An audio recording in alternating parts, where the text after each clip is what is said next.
Norway, Switzerland, Spain, Italy, Germany and Sweden are already through to the knockout stages.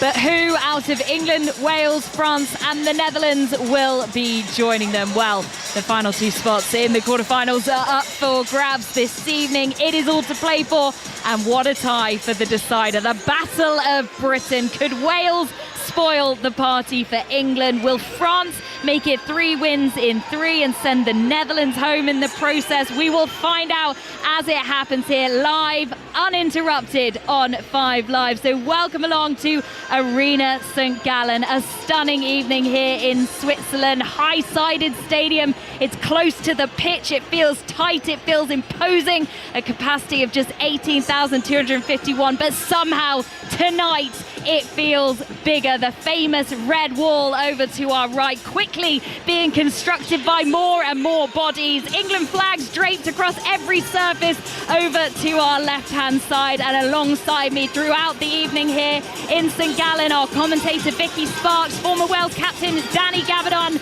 and former England goalkeeper Karen Bardsley. Battle of Britain, Karen. This is the night you relish. No, it is, and I'm glad the tennis finished in time for us to make sure we can cover it. But well, no, it's dead exciting, isn't it, in terms of what we're going to see here tonight? If that's a battle to go for, then we're great billing, right? Yeah, no, it set it up nicely. But no, listen, watching the warm-ups, both of these teams look focused. Would you agree with me, Danny? 100%. You know, as we mentioned, the Battle of Britain, you don't need any motivating for a game like this. We looked at a group, obviously the group of death, and it's no surprise that it's kind of gone down to the last game. Wales, obviously, it's very difficult for them to qualify. There's still a little chance, so that gives them incentive still. And obviously England are purring off the back of that performance against the Netherlands. No, they need a result as well. So this is all set up for a classic game. Everything coming out of the Wales camp, Vicky, has been about the pressure being firmly on the shoulders of the English side. So who has Serena Wiegmann picked for her starting 11 tonight? Well, she has named an unchanged side. Surprise, surprise, from Serena Wiegmann. Not like her to do that. From their 4-0 thumping of the Netherlands. So Ella Toone, who will miss the quarter-final if she gets booked tonight, starts. That's the key thing. Lauren James will expect to play out on the right with Toone in attacking midfield. Wales, their regular number 1 Olivia Clark comes in after she was benched for the France game, replacing Safia Middleton-Patel. Carrie Jones makes her first major tournament start in for Kayleigh Barton, and Rhiannon Roberts gets the nod ahead of Josie Green. That's their 3 changes from that defeat by France. So England with Hampton in goal, the back 4 of Bronze, Williamson, Carter and Greenwood. Ahead of them it's Stanway and Walsh, with James, Toone and Hemp supporting Russo up top. Wales have Clark in goal, the back 4 of Morgan, Roberts, Evans and Woodham. Rowe and James in the centre, with Jones and Holland, we think, on the wings. Although it'll be interesting to see how Wales do line up. They've got a couple of things they can do with this formation. And Morgan and Jess Fishlock, who, as we heard that commentary from Ailey Barber there, scored Wales' first ever goal at a major women's football tournament in that last match against France up front. So no changes from Wiegmann, Karen. No surprise, really, and probably a hint that England are taking this game very seriously tonight. Oh, they are, and they've stated that in the media, haven't they, in their press conference. They know exactly what Wales will bring. They'll bring a ferocity, I think, in terms of trying to get a result. They'll make it really difficult for England to get any sort of rhythm. I think they'll be really hard to break down. They'll be very compact. Danny, I wonder if we're going to see the same depth of how they block up. Are they going to have quite a low back line, or will they kind of step up the pressure, look to press, get the back line up a little bit higher? And that's something to potentially look out for, because if that space is there, obviously the pace that we have on the flanks will be something that Serena Wiegmann's side will look to exploit. So it should be pretty interesting. Yeah, I think in terms of Wales, about getting that balance right, you know, when to press high and try and be aggressive and win the ball, which we saw a bit more against France. When you have to concede possession, get back into that shape, be compact and difficult to beat. And they did it a lot better against France. They were more aggressive. They won the ball in better areas of the pitch. That then helped the attack. They counter-attacked a lot better. They got more players up in support. They were a little bit better in possession as well. So I'm not surprised to see Rhian Wilson kind of go with the same system. it's a system I've never seen her play before until the France game, but she needed to change something from the first game where we were too passive, we were too defensive, didn't have enough of the ball. So similar kind of system, and it also kind of matches up with England's system as well, so that will help tactically in terms of the players understanding their roles and responsibilities. So they've got to get the balance right between attack and defence, and it's those key moments as well where we've really struggled with both boxes just before half-time, conceding a goal when we've been doing really well.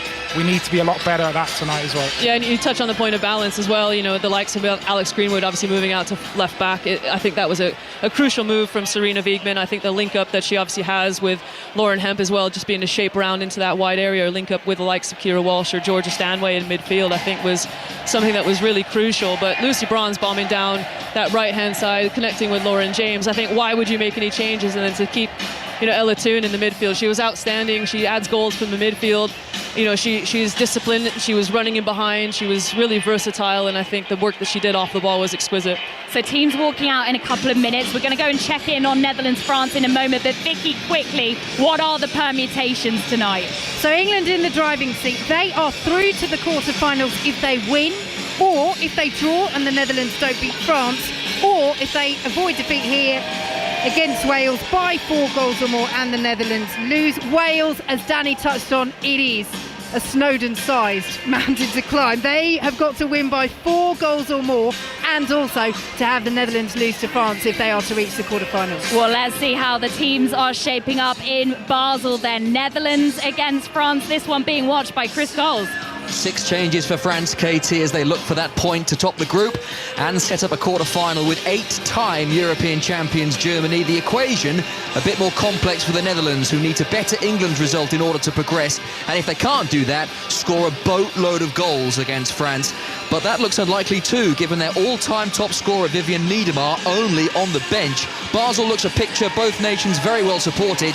This should be a very interesting watch and could yet be significant for England's and, to a lesser extent, Wales' chances of progression. Chris, thank you very much. So Chris keeping us updated of everything going on in Basel. We also have the small matter of the Club World Cup final going on tonight, stateside. Chelsea against PSG. This also an 8 o'clock kickoff being watched by Lee Blayman. It's a summer that's seen Chelsea bring in a lot of money, around £80 million from this tournament so far, with £7.3 million on offer for the winners tonight. Chelsea considered the underdogs, given the magnificence of the PSG performance against Real Madrid in the semi-final, which saw them win 4-0. Luis Enrique's side also looking for a 5th trophy of 2025 so far. They're unchanged, while Chelsea changed too, as James and Colwill replace Nkunku and Tosin. So you won't miss a moment here on 5 Live. Our base is Arena St Gallen in Switzerland. A win for England, and the defending champions will march on to the quarter-finals. But there is an enemy close to home looking to disrupt the journey. To round off Group D, England against Wales then, in the company of former Wales captain Danny Gabadon, former England #1 Karen Bardsley, and our commentator Vicky Sparks. Thanks very much, Katie, as the 2 captains lead out their sides here in St Gallen. Leah Williamson for England and Cara James for Wales. It is always a spine-tingling occasion when 2 home nations meet. Whatever the sport, whatever the tournament, these rivalries bring passion, bring fire, bring that absolute requirement to give every last drop of energy, of effort, and that is exactly what both of these sides must do here this evening. And I think we're going to see just that from England, from Wales, after, get ready, the national anthems. Starting with Wales.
for England, the defending European champions, will see them through to the quarter-finals here at the Women's Euros. For Wales to reach the last 8 on their major tournament debut, they've got to win big here by a 4-goal margin or more and hope that France beat the Netherlands. Karen Bardsley, former England goalkeeper, former Wales captain Danny Gabardon alongside me for this one. It's just something else, isn't it? This sort of atmosphere, these sort of stakes. And Danny, for Wales, just sum up how you were feeling when that national anthem was sung, because I tell you what, Jess Fishlock, their record appearance maker and goal scorer, was roaring that out. We could almost hear her up here in the gantry. Yeah, you can see what it means to the fans, to the players, the passion. We've definitely won the best anthem, not even close for me. And you can see what it means to the players. And you know, this is a huge game. You don't see these games happen very often, but when they come around, you know, like I say, as a player, you don't need any added motivation, and something on it for kind of both teams. Wales need help from other teams, obviously, and need to perform very, very well against a very good England side. But look, they'll give it their best shot. They will not give up, and they will make life very difficult for this England side. And you can see Angharad James just geeing her team up in the centre of that Welsh huddle, pointing over to the England team.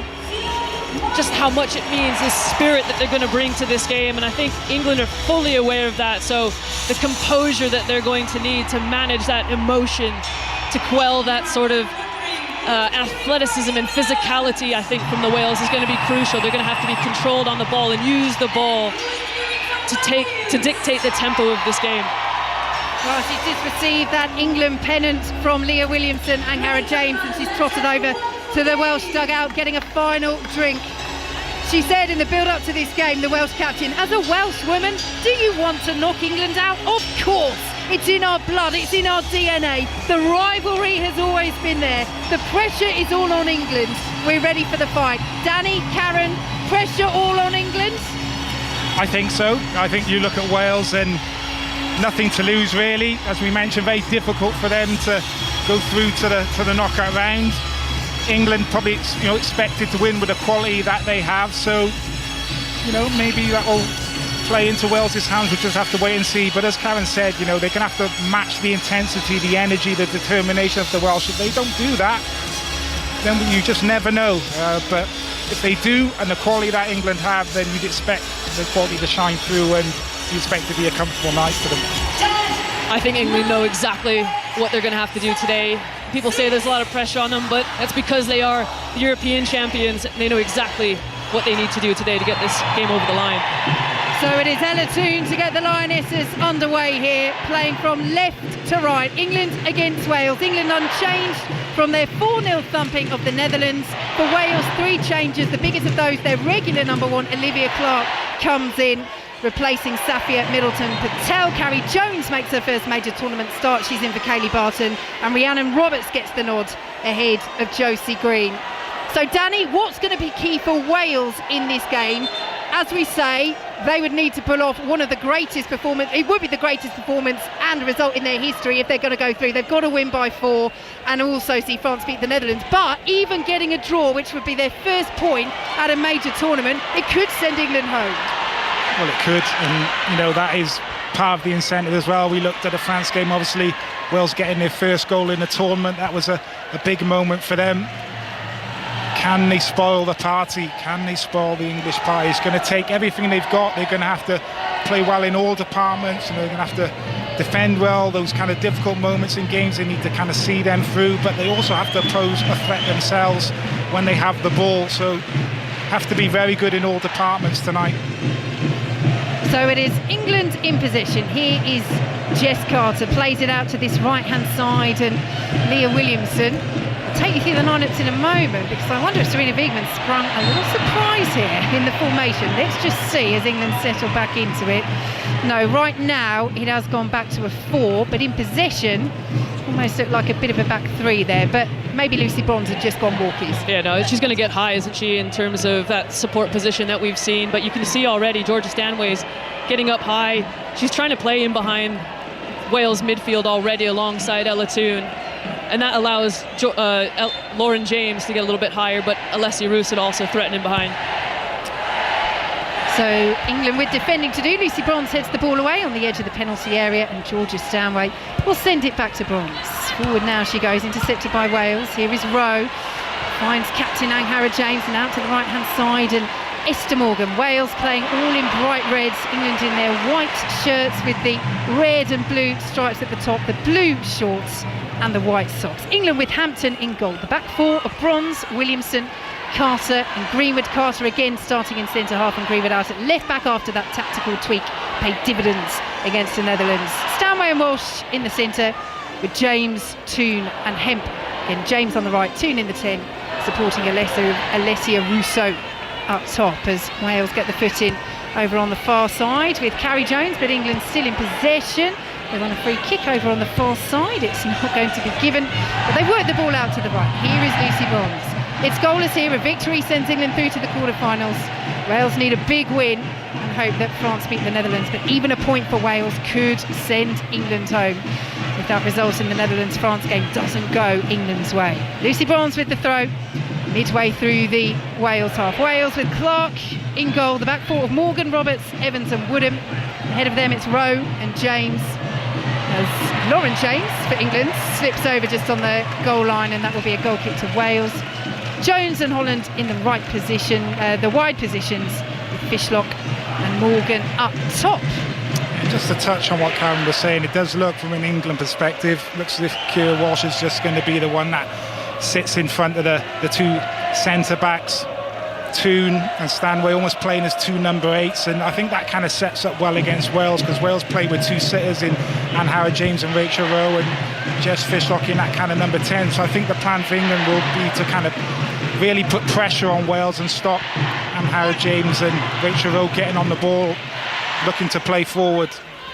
Really good pressure there for Wales by Fionn Morgan, but England come away with it. It is such a strength of their game, isn't it, Danny, putting that high press onto opponents that they play. Danny's thoughts in a moment as Lauren Hemp has a brilliant run down this left-hand side, scoops the ball into the area, and Clark watches all the way and plays. Well, it is the modern day way of playing, isn't it? You see so many teams now that are really aggressive. They play with that kind of high defensive line, and they get that midfield and the front line then to step on and try and win the ball back in those high areas, and it's something that Wales are actually trying to transition to themselves and try and get better at. We saw elements of that in the France game, not so much in the opening game against the Netherlands. So I think Wales will try to do that as well at times tonight. They look to be aggressive with their press, but like I said, you have to get that balance right, because with the quality that England have, you don't all go together in that press, and they can pick you off with their quality. And here is one woman who can certainly do that. Lauren James, pressured by Kerry Holland, but James works it nicely to Russo, then just overruns that ball forward. It's cleared away by Rhiannon Roberts, and out of play for an England throw just in front of our commentary position on the halfway line. And you can see Lauren James quickly just drifting into the midfield to try to combine and try to create that overload, which drags the wingers in from Wales and frees up that space down England's right for Lucy Bronze. It's going to be interesting to see how that develops.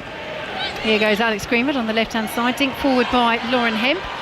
Picked up now by Georgia Stanway. Good crunching challenge over on the far side by Anghara James, the Wales skipper. That is applauded by the red wall away to our right. They have come in their numbers, around 2,500 of them officially. I think there's a few more in the seats dotted around us here in St Gallen. Definitely some behind us. As Jess Carter has it, plays it to Leah Williamson as she releases it forward to Kira Walsh. Jess Carter will send it out to the left-hand side. Greenwood won't find Stanway, cleared away by Rhiannon Roberts. Out of play for an England throw deep in Wales territory. It's still goalless. You can see again Lauren James moving centrally to really narrow up Kerry Holland and Lily Woodham on England's right-hand side. Just so much space. How long can Wales stay disciplined? It's going to be interesting to see if Wales have a plan for Lauren James. We know how good she is. And just interested in the position she's kind of put herself in a minute. Like you say, very narrow. I don't know if she's trying to create that space maybe then for Lucy Bronze to overlap down this right-hand side, but have to be aware of her all the time. You've got to get bodies around her. If you allow Lauren James time and space on the ball, then she can really hurt you. At times it's like a second striker, isn't it? Yeah, almost like in a inside forward position. So England with the free kick over on the far side. Third of the way inside the Wales half, and Greenwood will take it short to Carter. Now Williamson's ball forward. Wales appealing for offside. It's not given. Stanway flicks it on. Hemp won't keep that in, or will she? Over on that far side. No, whistle's gone. It is a throw to Wales. So goalless here. Also crucially goalless in the game between Netherlands and France. Chris Coles will be keeping us up to date with that. So as it stands, England will be going through. They just need to make sure that they stay ahead of the Netherlands in that regard, but a victory for England sends them through regardless. If they draw and the Netherlands don't beat France, then they will also be through. There is a scenario where they can go through if they lose as well. Wales have got to win big and hope that France beat the Dutch, but even just getting their first point at a major tournament as they have a throw over on the far side. They are the lowest ranked side at these Women's Euros. They've made history just by being here, and to get that first goal, now can they build on that? Can they get that first point? A point which maybe would send England, the defending European champions, home. As they look to take the lead here. Rachel Rowe dispossessed just outside the England penalty area, and Toon will clear it forward to Russo. Lily Wooden will pick it up for Wales though, and played forward. Lovely touch by Jess Fishlock. Her ball forward just has too much on it for Field Morgan. Hannah Hampton comes and does a netball throw over her head, all in bright green. The England goalkeeper out to the left hand side, and Alex Greenwood. It's a good effort from Wales, but a nice early start, high start position from Hannah Hampton, and again that quick distribution sets Alex Greenwood on England's way. So 8.5 minutes gone. It's flown by here on 5 Live and BBC Sounds. We're still goalless. England heading through to the quarterfinals as things stand, as James plays it into the area for England, bounces off Russo, comes to Stanway, edge of the box. She went down right on the edge of the penalty area there. A loose challenge from Carrie Jones. It's been given as a free kick just outside the box. We're a little bit nervy here, Danny Gavadon. Yeah, it was a poor decision from Esther Morgan initially. Just saw Lauren James come out to this right hand side in a more wide position. She's got time to get her head up, and good delivery into that far post, and she's just got to clear her lines there, Esther Morgan. She's trying to chest the ball down to her teammate, gets it all wrong, and then Carrie Jones just a desperate challenge on the edge of that 18-yard box, giving away the foul. Well, it was very close to the line. If the challenge was on the line, then it's a penalty. We're not seeing that VAR are checking, so they must be happy with the positioning. But this is still a very... Oh, they are checking. It's just flashed up. Annoyingly, here in St Gallen, our screen is on the blink, so it keeps going on and off. But we're seeing potential penalty check. England preparing to take this free kick, but this is all about the positioning. Was that foul on Stanway on the line? If it's on the line, that's part of the box. It's a penalty, or was it just outside? So... they are having a serious look at this because the information here has gone yellow. We know this, the crowd don't know this here. Now it comes up. So you can hear the groans from the red wall as they see the big screen at the other end. Potential penalty check. Was the foul inside or outside the area? What's our gut feelings? It looked pretty close, to be honest. My initial thought was that perhaps it was just outside, but the more I think about it, was it actually on the line? Because the referee's gone over to have a conversation with Lauren James and Alex Greenwood, and they're taking their time, aren't they? Danny? Just looking at the replay, and there's not a lot of contact either, to be honest with you. Stanway just manipulates the ball, and it's almost Stanway's foot that kind of rides up and catches the knee of Carrie Jones. Well, this is really interesting. It does look in the area, though. Yeah, but I hope that they look at both, because that's a really good spot, Danny. When you see that slowed down, there is debate over whether it is actually even a foul on Stanway. So they've got two things to look at here. Where was the foul? And then was it a foul? And particularly that is so relevant, of course, if they decide that the foul, if it is a foul, is on the line and therefore a penalty. So we're still waiting. There's a few jeers and whistles inside the Arena St Gallen, but they'll want to get it right, VAR. They have taken quite a while overall during this tournament. So it still says checking if it's inside or outside. But Danny, you think maybe they also need to look, particularly if it is a penalty, they need to look at whether it's a foul. Or VAR. Oh, it's a penalty. It's been given. And it's been given because the foul, and it's been deemed to be a foul, was on the line. It was inside the penalty area. Well, there's a lot to pick out there. I think VAR have got it right in terms of where the foul is. But Danny, you're saying maybe it wasn't a foul. I'm not sure that's a foul. I'm not. She doesn't really fully lunge in for the ball. It was good play from Stanway. She manipulates the ball, knocks it past Carrie Jones. She's looking to get onto it, but she doesn't really fully lunge for it. It's almost a small step, and then Stanway, almost when she's in her stride, her right boot comes up and just cat flicks the knee of Carrie Jones. I think it's more about the knee, isn't it? Yeah. Like, you're right, she does take a big touch, and if she is kind of lunging to reach that touch, I think there is just a bit of contact knee to knee. Well, it's been given, and it is Georgia Stanway to step up and take this penalty for England to give them the lead against Wales. So what an opportunity this is for England after a very lengthy delay for that VAR check. It's Stanway, it's brilliant, it's drilled into the bottom corner. Clark went the right way, but she couldn't get the touch on it, and Georgia Stanway gives England the lead against Wales, 1-0. That's some composure from Georgia Stanway, is it not? I mean, quite a lengthy VAR check around the free kick, and then to suddenly change your focus and attention to placing that strike right in the corner there. Olivia Clark goes the right way, but it's really well struck, firmly with some power. She'll be pleased with that. Yeah, really good penalty. Just enough power on it. Not right in the corner from Stanway. Olivia Clark going the right way, but just the power beats her. It's from a Wales perspective, though. Initially, Esther Morgan, wrong decision on that far post, just clear lines. And then Carrie Jones, you have to be careful inside the 18-yard box. And if you can't win the ball, don't even stick a leg out. You look at Stanway, she's actually, her touch goes away from goal. So there's no real danger of her shooting on goal. She's probably going to play the ball wide, but just makes a poor decision and just half puts that leg in, and penalty given. That has been Wales in this tournament, unfortunately. I think that is streetwise, from Georgia Stanway as well, to be able to understand where to manipulate the ball to get her to kind of just extend just a bit more. So England in possession just inside their own half. This now, with that England goal, and it's still goalless between France and the Netherlands, is how Group D stands. France are top on 7 points, England are second on 6 points. They would be the two going through, Netherlands and Wales going out. England in possession over on the far side. Here goes Lauren Hemp cutting in field. She's surrounded by red shirts, feeds Rousseau, but it's well won by Jess Fishlock. And driving forward goes Rachel Rowe. Lauren James perhaps committing the foul there. No, says our referee, but eventually does stop play because Wales have a potential head injury. Rousseau had latched onto the ball just inside the penalty area, but Kerry Holland is down, holding the top of her head. She didn't give the initial free kick, but she does want to make sure that Holland is okay. So while we have this stoppage in play, let's head for an update from France, Netherlands. Chris Coles.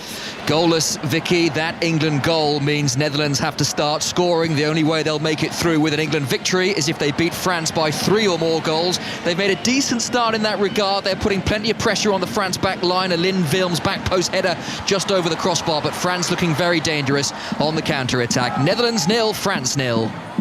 And over in the US, it's PSG against Chelsea in the Club World Cup final. Lee Blakeman is watching. Chelsea 0, PSG 0. Only 7.5 minutes gone in this one because we kicked off 8 minutes late. Since kick-off, Chelsea have been by far and away the better of the two teams, and Cole Palmer has just put one wide. It looked destined for the top corner. He walks away with his head in his hands. We all thought that was 1-0 Chelsea. More than 80,000 in attendance tonight, including President Donald Trump watching on at the MetLife. Still Chelsea 0, PSG 0 just about. Thanks very much, Lee. Well, Kerry Holland is still down here for Wales. As I say that, she just gets up to her knees. But clearly, Danny, this is a little bit of a concern. Yeah, Lauren James isn't the player you want to run into, really, and she just gets blindsided. Wales are looking to counter-attack. Jess Fishlock just plays a square ball, and she's on the run, and Lauren James just comes on her blind side. She doesn't even see it, and she just steps across and puts that right arm in, almost into the chest, kind of chin area, and yeah, Kerry Holland's feeling that one. And we've just seen a replay again of that penalty. Karen Bardsley, any further thoughts? Yeah, no, I think there was a bit of flicking contact from the knee to Georgia Stanway's ankle when she was trying to pull that stride through to get to the ball, so inadvertent entirely. But I think ultimately what Danny says is right about that initial decision from Esther Morgan. It's a wrong decision in that much traffic in the area to try to chest it down, against a team like England that's going to be pressing aggressively in the box. But can I just say, by the way, on this Kerry Holland decision from the referee, I think that was the right decision. We saw in the Germany-Denmark game earlier this week where the play was allowed to progress, and in hindsight, I think this is the right decision for her to call that one back. So Kerry Holland is up to her feet and comes off the pitch temporarily. Looks as though she'll be able to continue. She gets a pat on the back from the Wales manager, Rhian Wilkinson. They had started with such verve and such vigour, Wales, but they are behind to an England penalty. Georgia Stanway brought down right on the edge of the area. It was on the line, it was a penalty. Was there enough contact for the foul? Who initiated the contact? It was a scrappy one. I suspect the viewpoint might depend whether you're supporting Wales or England. Yeah. So Lucy Bronze with the throw here in St Gallen on 5 Live and BBC Sounds. Victory sends England through to the quarter-finals regardless of the result in the other game between Netherlands and France, as Rachel Rowe does well for Wales, clears it off Lucy Bronze out for a throw just in front of us. I like the intensity from Ella too, and that's why she's on the pitch. She's first to go and press. She recognises she's closest to the ball, and she's putting Rowe under immediate pressure, trying to force play back. 17 minutes gone in this first half.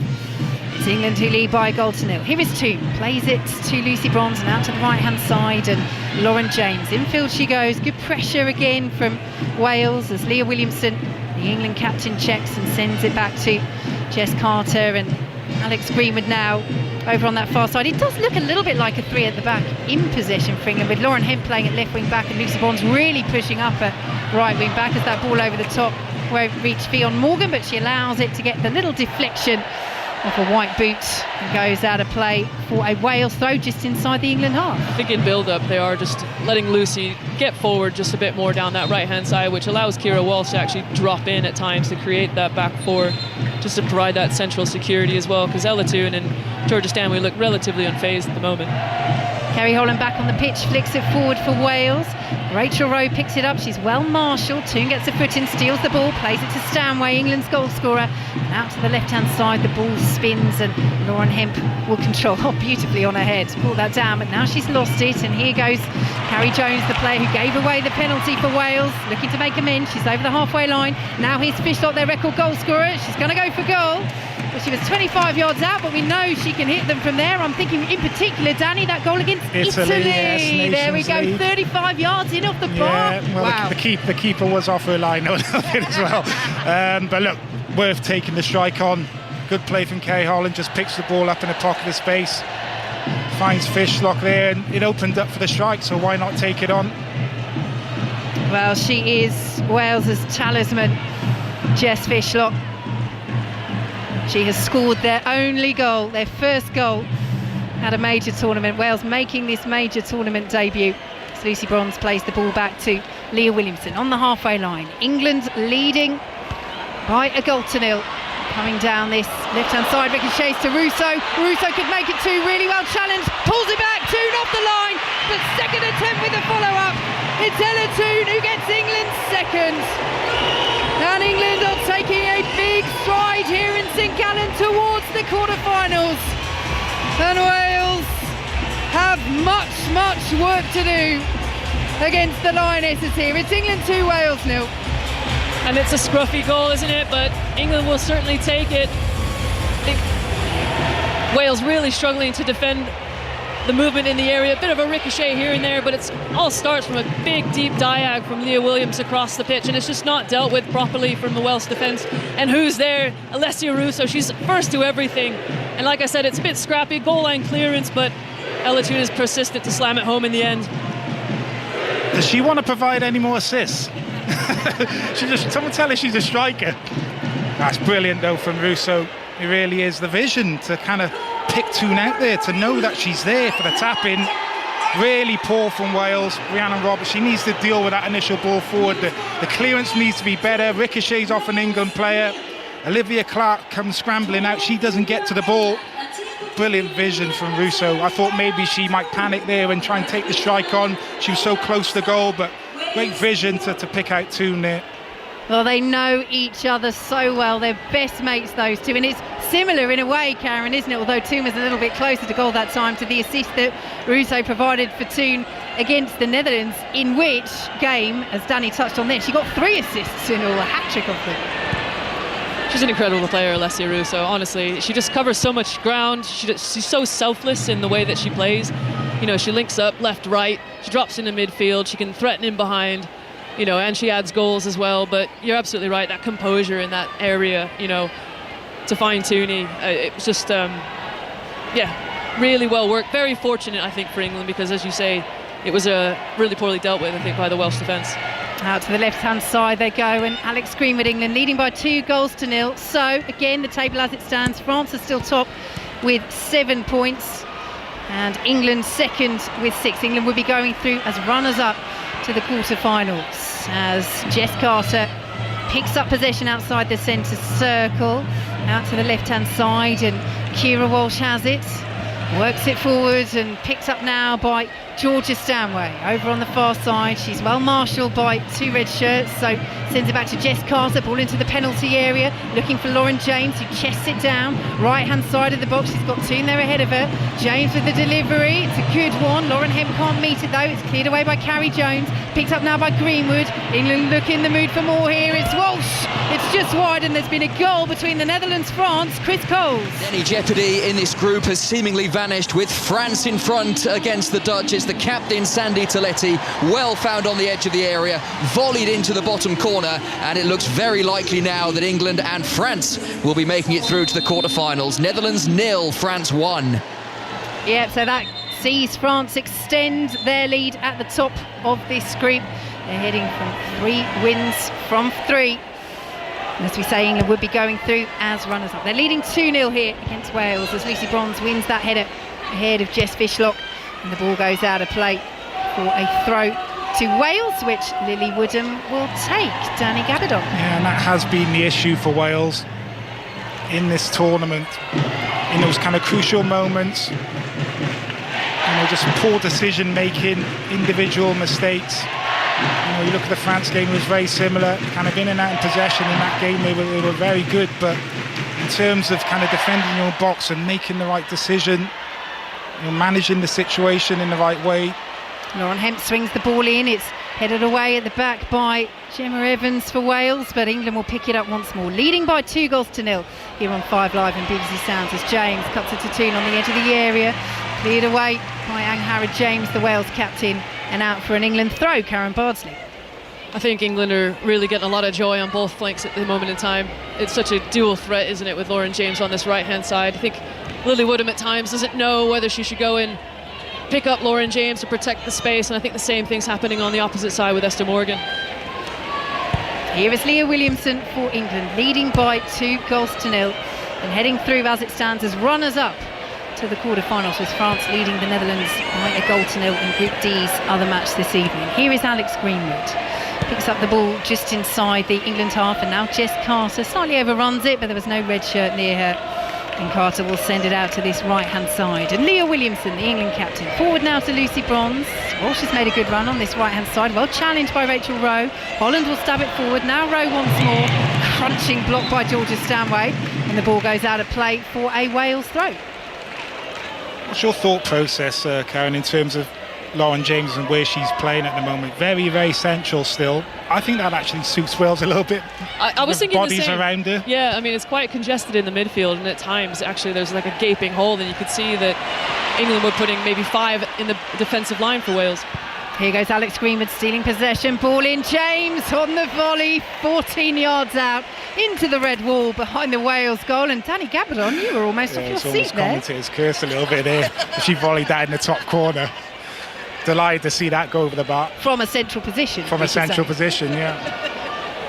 So Wales goal kick, it's England who lead by 2-0. But just going back to something you touched on earlier, Danny, I mean, Rhian Wilkinson saying coming into this tournament, look, we've seen for Wales in the Nations League, when we deliver to our standards, we can compete with the best teams.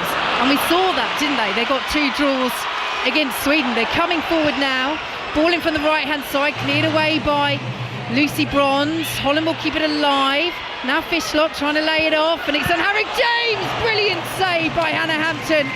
James caught that really sweetly, and that was almost Wales' second goal at a major tournament in their history, and they almost made it England 2, Wales 1. Yeah, really good composure shown by Wales on the edge of that England 18-yard box. Lucy Bronze on that far post, not quite doing enough with a header. Wales able to pick up the second ball. Jess Fishlock with a really smart layoff into the path of the captain. Decent strike on goal, decent save from Hannah Hampton. Here goes Lauren James. Oh, she's done Kerry Holland beautifully. James pulls it in. Hannah Russo's missed it. She squandered multiple chances against the Netherlands in the last game. Had a goal ruled out for an offside in the build-up as well. And Karen, that's another opportunity to get her first goal of the tournament. And that's just how quickly, though, England can go from back to front.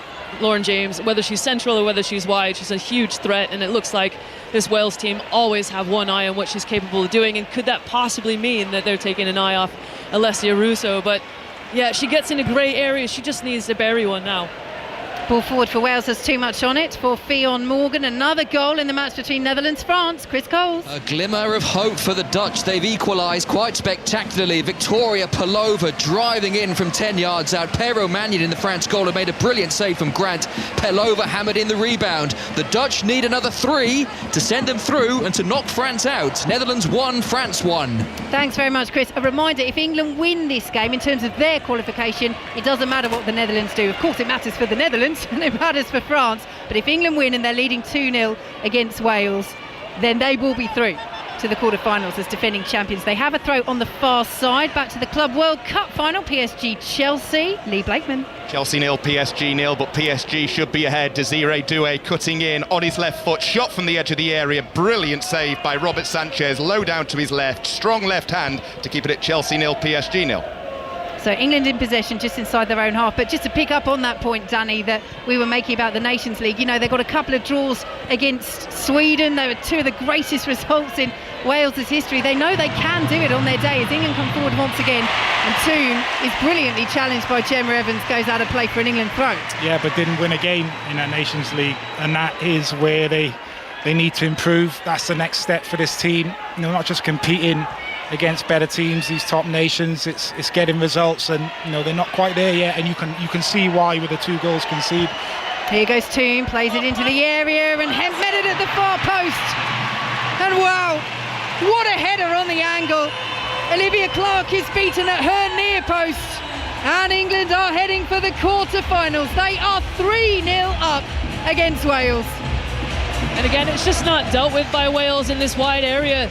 You had 3v3, and then you could see an overlapping run from Kira Walsh to create 4v3 in this outside area, and that movement just distracts Wales just a little bit, and then the run comes from Ella Toon, just overlaps, and then there's a delivery into the area, and you can see that it's just 2v2 back stick, and Lauren Hemp just has eyes for the goal. She's so determined to get there. Great header from her, but what a delivery from Ella Toon. Yeah, great ball into that far post, and it's a really tight angle for the header from Hemp, and she wants it more as well. She gets there first in front of Esther Morgan, and Olivia Clark not able to do enough on that near post, but it comes from the throw, and as you say, Karen, they're not set up properly. They get bodies over there, but no one's really taking charge of the situation. I think it's actually Rachel Rowe who doesn't track the run. And here go England once again. She tracked that one, Rachel Rowe. She dispossesses Lauren Hemp. It's been given to Hemp in the stands. I'd love to see another replay to see if that was on target, because possibly, I mean, if it's not, that's going to go down as an own goal from Clark, who really, Karen, should have done better at her post there. Yeah, it's tough. I mean, your attention is obviously on what's going on, and then suddenly there's a really good ball. We saw in the warm-up that, you know, there was some hesitation, I think, from Olivia Clark coming for crosses, but ultimately that was just poorly defended, and as Danny rightly says, Lauren Hemp just wanted it more and powered it into the back of the net. Here goes Lauren James down the right-hand side. England leading 3-0 and heading for the quarter-finals. James's delivery. It's poor defending again from Wales. England can't get contact on it on the edge of the 6-yard box. Walsh trying to pick a spot. This time it's blocked away by a red shirt, and Esther Morgan will thump the clearance out of play for a throw. Where shall we go next here on 5 Live and BBC Sounds? Club World Cup, Lee Blakeman. And Chelsea have the lead in the final against PSG, 1-0. Malo Gusto, great work down the right, tried the shot himself, that was blocked, rolled it to the edge of the area where Cole Palmer put in a shot and curled it brilliantly into the bottom corner. 1-0 Chelsea. So Chelsea ahead in the Club World Cup final. England 3-0 up here. And they've just won another corner, and Wales at the moment, Danny Gabardon, are really rocking. Yeah, they are. Need to get together and stay compact and just try and get through this period, really. And they haven't really had to do too much, England, for their 3 goals, and that's what disappoints me with this Wales performance. Not enough intensity, aggression out in those wide areas to close players down, stop crosses going into the box. And every time that ball does go into the box, really struggling to get a first contact on the ball. So Alex Greenwood to take this corner from the right-hand side for England, leading by 3-0.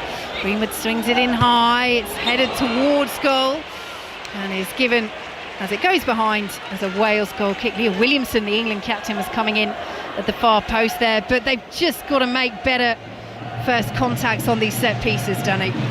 Yeah, it's causing a lot of problems. Just about do enough on that occasion. It's Leah Williamson attacking that ball on the far post, and she actually makes the first contact, just comes off a Wales head there and goes out for the goal kick, and Olivia Clark just has gone down here. Maybe this is a tactical one. I think if you just behind our monitors, you can see Diego Restrepo in the technical area, the goalkeeper coach for the Welsh, and you could see he was signalling at Olivia Clark to go down, because obviously, like, Wales are massively under the cosh at the minute, really struggling to clear their lines, and as you say, rightly deal with those balls from wide areas. And this might just be the opportunity they need to just kind of regroup, get back to basics, and try to stem the bleed. And good spot, Danny. I think that should have been an England corner, but Wales will breathe a sigh of relief. 3-0 down, that it is a goal kick, but Olivia Clark down. She is Wales's regular number 1. She started the first game against the Netherlands, was benched, and I use that word deliberately rather than dropped for the game against France, because Rhiannon Wilkinson, in the build-up, in the pre-match interviews to this match, having brought her back in place of Safia Middleton-Patel, says that Middleton-Patel, who played last match against France, was not dropped. That was always the plan, and I'm looking forward to the next decade of these two battling it out. I mean, that might possibly, Danny, be also a bit of protection for a young goalkeeper in Middleton-Patel, plays for Manchester United, just 20 years of age. She had started really well against France, but then made a real error for the 3rd goal. And do you think that was always the plan, to play Clark for 2 and Middleton-Patel for 1? Quite possibly, but Karen and myself were kind of discussing this before kick-off, and it would have been nice to see maybe Safia play again. After making that mistake, I thought on the whole her general performance was pretty good. She would have been disappointed with that mistake, and possibly would have been nice to see Rhiannon Wilkinson give her another opportunity. Too much on that ball from Wales forward. Fionn Morgan won't reach it, and Hannah Hampton took a touch and almost lost control of that ball. Morgan closed down, and Hampton in the end gathered and ordered out underarm. What's your views on the Middleton-Patel-Clark situation, Karen, as a former England goalkeeper? Yeah, no, I think when you make a mistake, you immediately want to get back on the pitch and put it right, and it's a shame that she won't be able to do that, and might not know the next time that she'll be able to in a Wales shirt. But if, according to Rhiannon Wilkinson, that was the case, and this was, a pre-organised situation. Look, Olivia Clark knows exactly what she has to deal with in the future, and Middleton-Patel has announced herself. England in possession over on the far side. Lauren Hemp has it. We'll steer it back to Georgia Stanway, plays it forward. Kira Walsh then stabs it forward, cleared away by Esther Morgan, but picked up now by Lucy Bronze in a really central position. Hemp's delivery in, Russo's in there. Cleared away at the back by Rhiannon Roberts. Sliding challenge from Manghara James, and then Fishlock goes sliding in as well. Really good tenacity from Wales, but Walsh has won it. Rowe picks it up for Wales and is urged forward by those Wales supporters as England get the foot in, and the ball goes out of play over on the far side. England leading Wales by 3-0, and England victory sends them through to the quarter-finals. As it stands, with France 1-1 with the Netherlands, they'll be going through as runners-up, and France will be group winners. Danny Gabardon. Yeah, really good from England in terms of our possession. Really aggressive.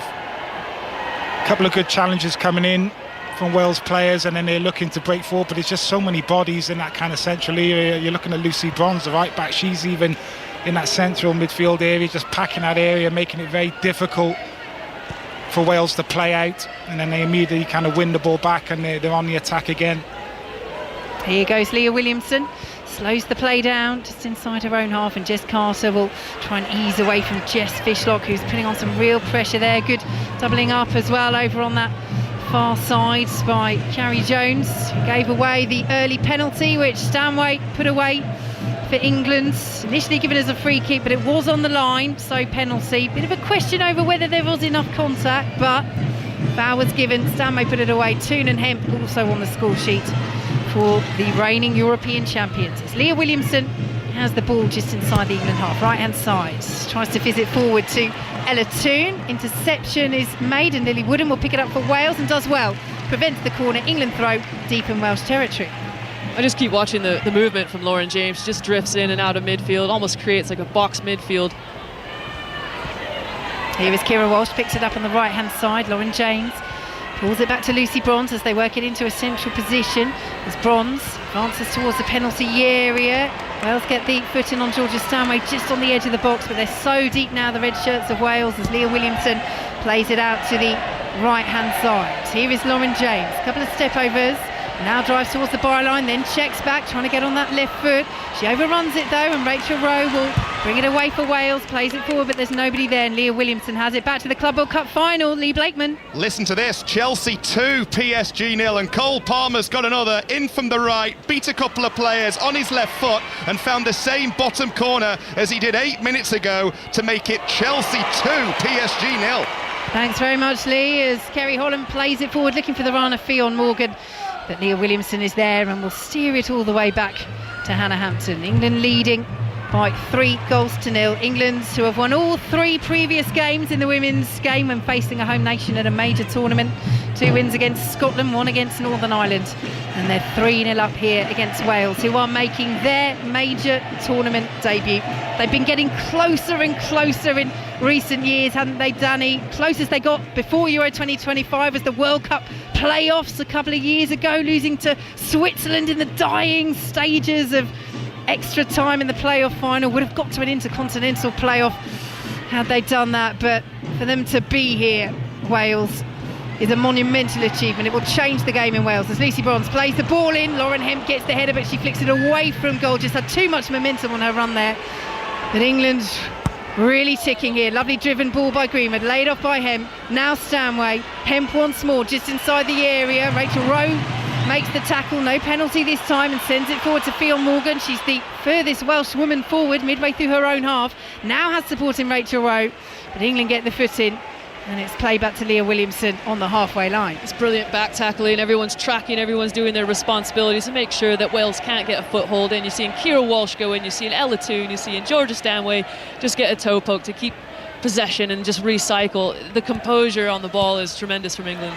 A nice little 1-2, Stanway and Hemp, ball in from Hemp, cleared away before it will reach Russo. Here's Stanway, well challenged by Rowe, and then Rowe also puts that foot through the ball as Kira Walsh is about to pick up possession, and England have it over on the far side. Lovely ball forward by Greenwood again. Stanway loses out, it's cleared away by Rhiannon Roberts, but Danny, it is really backs to the red wall at the moment for Wales. Yeah, it is. Just need to dig in here. Wales finding it really difficult.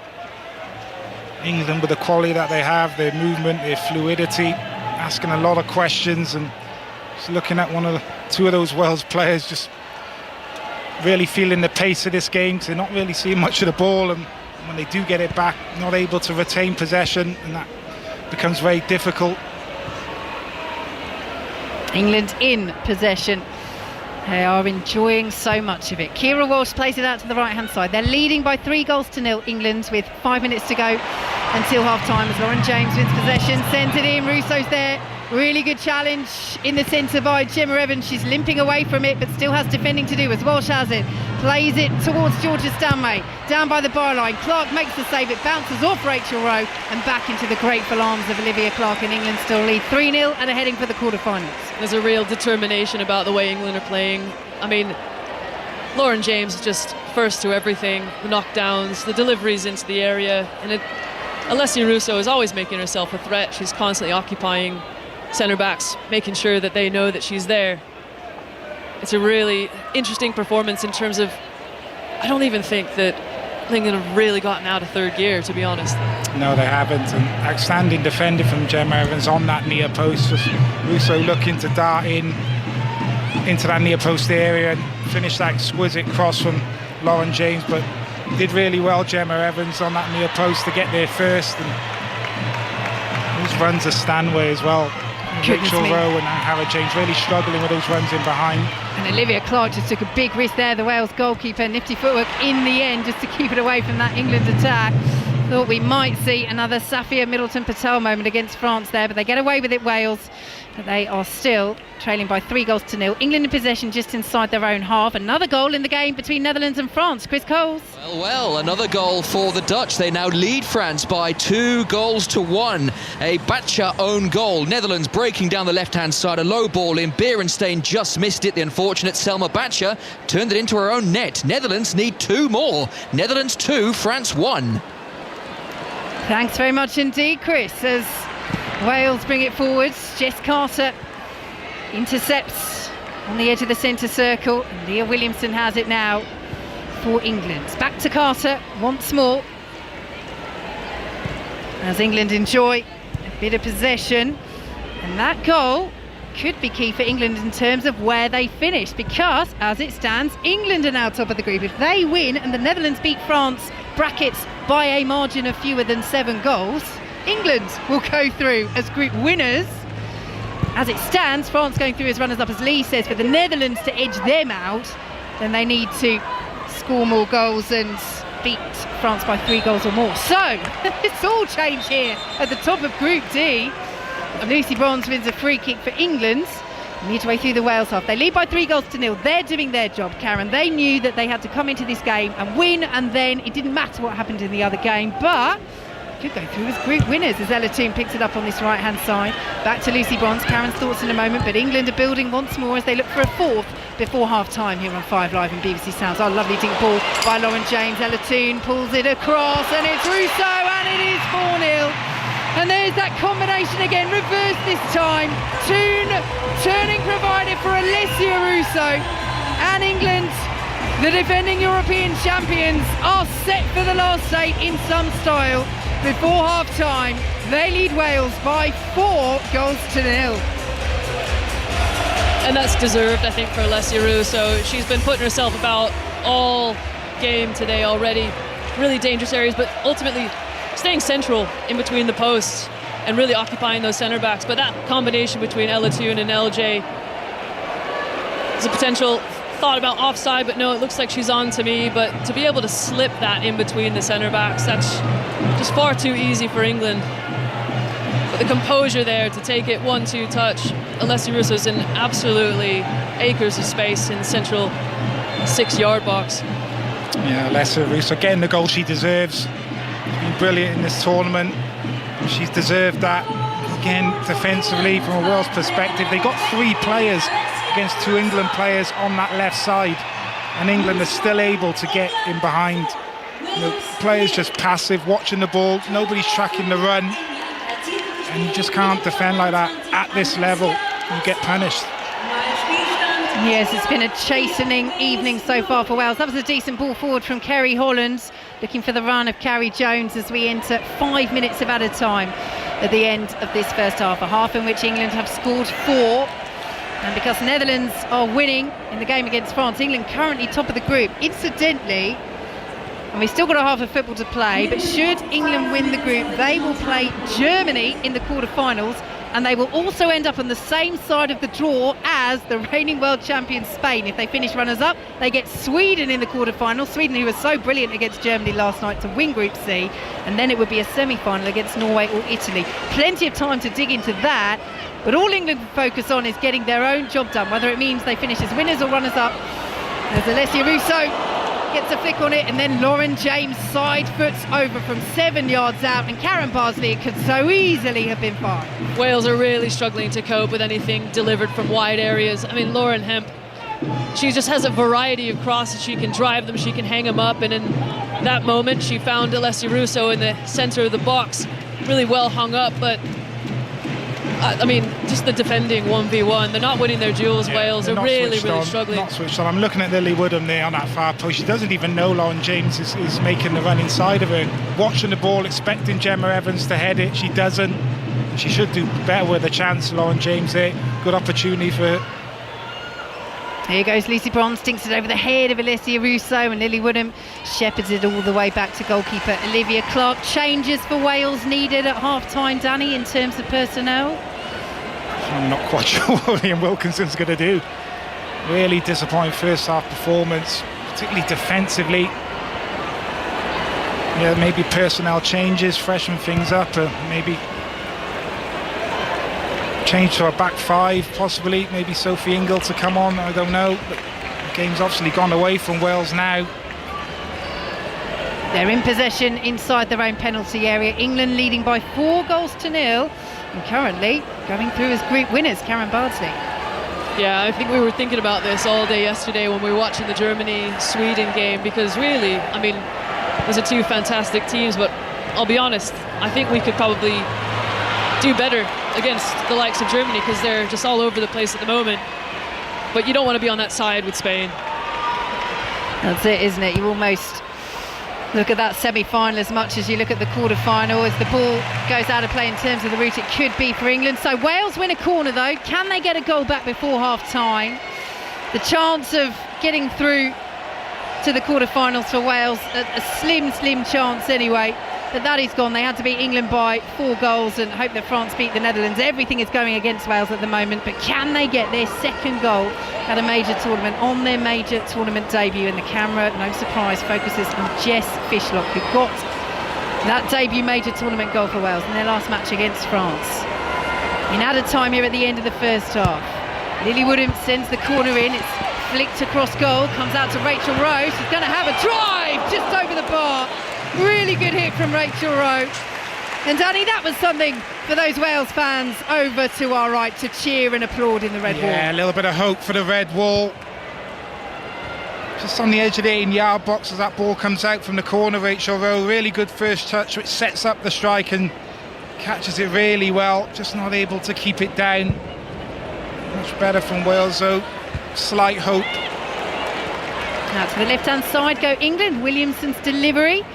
Hemp goes down and it's headed out of play by Wales for an England throw. If we're thinking about half-time to Serena Wiegman, Karen, do you think she'll make changes for this second half with the quarter-final, either against Germany, as it would be at the moment, or against Sweden in mind? Yeah, I think she probably will. I can imagine, you know, now that Alessia Russo's got her well-deserved goal, we might potentially see some changes up top.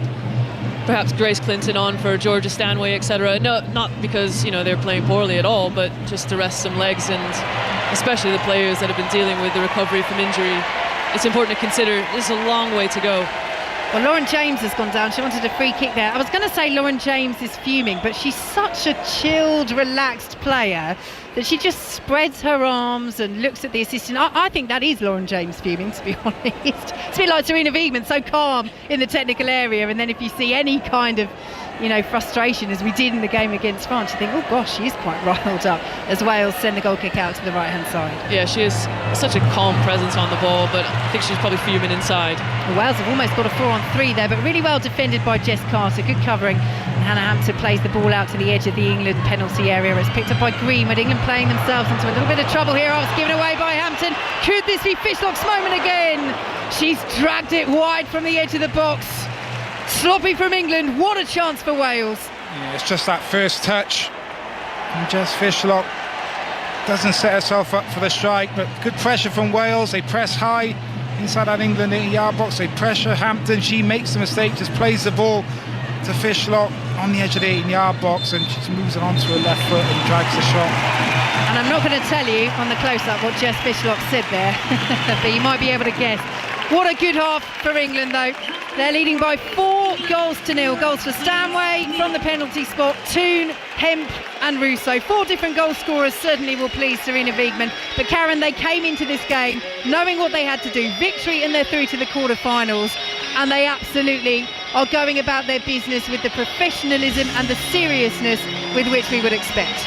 It's an incredibly dominant performance, I think, from England. You know, the speed that they're playing with, the physicality. They love the pressure. They love winning. You know, the switching play left, right and centre. Lauren James is absolutely running the show. You can see the freedom that they're playing with as well. You saw Kira Walsh on the underlap. You saw overlaps from Ella Toon. You know, they've just been brilliant, you know, and yeah, sure, it started out with a penalty and like a scrappy goal from Ella Toon, but ultimately that was the momentum they needed to grow into the game, to keep going with that amount of pressure. And I genuinely think just Wales can't cope. There's so much movement from midfield in behind, and they're really, really struggling. Yes, two teams that are playing similar systems, really. So I said it before kickoff, you thought maybe that might help Wales in terms of matching up. But as you say, Karen, the way England played with the freedom, the movement, the fluidity, I'm looking at Lauren James and it's almost as if she's just given the instruction to play free. You know, just go and find where the space is. If it's central, go there. If it's wide, stay out wide. And it's caused Wales so many problems. But you look at Wales defensively, you just cannot defend like that and expect to win games against top teams. You just can't. You know, quality will punish you, and that's what we've seen in that first half. Tough evening for Wales then so far, but all going very positively for England, and that goes for the scoreline between France and Netherlands as well, if England want to win the group. Half-time here in St Gallen, England 4, Wales 0. And yes, a good display, Karen, from England. Yes, some really important moments, like a first goal for Lauren Hemp since October, like Alessia Russo finally scoring after 4 assists in the tournament. But I think probably, truthfully, England haven't had to be at their best level so far. Yeah, no, you hit the nail on the head. I mean, respectfully, there have been a few issues that Wales have tried to capitalise on, but they've come mostly from England's mistakes. I mean, that previous example, you know, trying to play out in maybe some tight areas. I think Hannah Hampton whips one into Alex Greenwood. You know, there's no one around her. Could she have just put a little less pace on it, and then she could have turned out and gone on her way? You know, there's a shot there from a corner that wasn't cleared properly, but ultimately you're right, like they've really not had to show their full potential to kind of get this lead on Wales. One of the controversial moments of the 45 minutes, Danny, was a VAR awarded penalty. Georgia Stanway being tackled on the edge of the box. She ultimately scored. You can get in touch on this, by the way. Text 85058. You can have your say later on 606. But Andrew saying not a foul at all, let alone a penalty. And John, I'm an England fan, but how is that even a foul? Stanway kicked the Welsh player. That's what I thought. You know, Carrie Jones, she does kind of step that right leg across, but I then thought it was Stanway's foot coming up that actually hit Carrie Jones's knee almost area.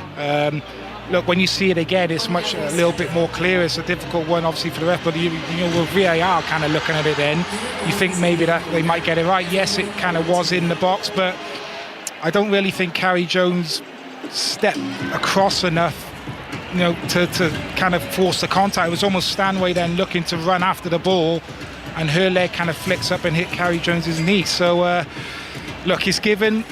In those situations, you have to be so careful, whether you're a defender, midfielder, forward, whatever it is, you've got to be so careful, sticking your leg out. You have to be sure. And unfortunately, yeah, that goal was given. But these are, you know, opportunities for the girls to learn from these mistakes, and the likes, you know, of Esther Morgan trying to bring that chest the ball down in the area. It's just a poor decision, and they were punished ultimately. Well, Group D, it's the one that keeps on giving, and we still have 45 big minutes to come here in St Gallen and in Basel. So half-time between Netherlands and France. This one being watched by Chris Gold. And the Dutch are 2-1 in front, Katie. The Netherlands 2, France 1. Enjoyably open, as it was always likely to be with the Dutch needing goals. Toletti's volley, though, gave France a 22nd minute lead, but Pilova's thunderous drive, followed by Basha's own goal, has the Dutch in front and 2 unanswered goals away from going through themselves and sending France out. The Netherlands 2, France 1. And let's head back to Lee Blakeman watching the Club World Cup final. PSG against Chelsea, another goal. I cannot believe what I'm watching here. Chelsea with a third, Chelsea 3, PSG 0. Cole Palmer, who scored the first 2 with the assist for the third. Brilliant through ball to pick out João Pedro, who lifted it over the advancing Donnarumma for Chelsea's third of the game and his third of the tournament. Chelsea are doing a PSG to PSG. This is the same PSG team who beat Real Madrid 4-0 just a few days ago and now trail in the first half at the MetLife to Chelsea by 3-0 in the Club World Cup final. And England leading by 4-0 here against Wales in Group D. If things stay as they are for the next 45 minutes, England topping that group ahead of France. But so much more to come. We're going to get reaction as well from a dramatic fourth day between England and India, heading into day 5 of the third test tomorrow. And Russell Fuller and Gigi Salmon will reflect on this year's Wimbledon. What a tournament it's been. We're going to hear from the new men's singles champion Yannick Sinner as well. That's after the news on 5 Live with Al Tansley. The voice of the UK. This is BBC Radio 5 Live. Witnesses have described a huge fireball at Southend Airport after a small plane crashed there. Emergency crews are continuing to work at the scene after they were called to reports of a 12-metre plane on fire just before 4 o'clock. All flights from the airport have been cancelled. It's not known how many people were on board the plane. The BBC understands a child has died at Liverpool's Alder Hey Hospital after contracting measles. The hospital said it had seen a surge in seriously unwell children being admitted with the highly contagious virus, with doctors calling for more people to get vaccinated. Israel has blamed what it calls a technical error for a deadly strike on a water collection point in Gaza. The Civil Defence Agency in Gaza, which is run by Hamas, says 10 people were killed, including 6 children. And the world number 1 Yannick Sinner has won the men's singles final at Wimbledon. He overcame the defending champion Carlos Alcaraz in 4 sets. It's his first Wimbledon title and he's the first Italian player to lift the trophy. Previously at the Open. And the champion golfer of the year is Sander Schauffele. Carved into the rugged dunes of the Antrim coast, this year's challenge lies in wait. That is one magnificent golf shot. The 153rd Open from Royal Portrush. And he's hit the par 5 in 2. Starts Thursday morning from 10. Ask your smart speaker to play BBC Radio 5 Live. UEFA Women's Euro 2025 with Katie Smith on 5 Live and BBC Sounds. So second half commentary to come here in St Gallen, but let's get a bit more on what we were just hearing in the news there earlier today. Yannick Sinner beating the defending champion Carlos Alcaraz in 4 sets to become the new Wimbledon champion. Our correspondent Russell Fuller was alongside Gigi Salmon for the final day of the championship. Russell, Wimbledon 2025, it's over, it's finished, and day 14 ends with a new champion. Yannick Sinner, first Italian champion to win either the men's or the ladies' singles here. And I think it became fairly apparent, didn't it, through the 3rd set that he was the better player today. In fact, the evidence was perhaps there earlier because he led the 1st set by 4 games to 2. That was then the 4 games of absolute inspiration by Carlos Alcaraz as he came back to steal the set. But Sinner was then able to win sets 2, 3 and 4, also by 6 games to 4, just the 1 break of serve. And he was serving better than Alcaraz today. And when it got a little bit tight for him in that 4th set, and he did actually save 2 break-back points at 3-4, he was really going for it, wasn't he? He hits the ball with such incredible pace and power. And if he felt he was a little bit tentative on one of those championship points at Roland Garros 5 weeks ago, he wasn't going to make the same mistake again. And as Alcaraz said in Spanish to his team midway through the match, he's just playing better than me today. And it's incredible how he's been able to turn the heartache and the devastation of having championship points in the French Open to victory here 5 weeks later. I suppose if you're looking at the positives, and this is where the psychologists come in, he still had 3 championship points to beat Carlos Alcaraz in 4 sets. And even though he'd lost 5 matches against him, all of those matches, with one slight exception, had gone the distance. And so there were lots of reasons why Sinner could win this match. And we could see from the metrics and the various stats and the scores of earlier matches that actually Sinner was playing the better tennis than Alcaraz. And Alcaraz had been on court for nearly 5 hours longer.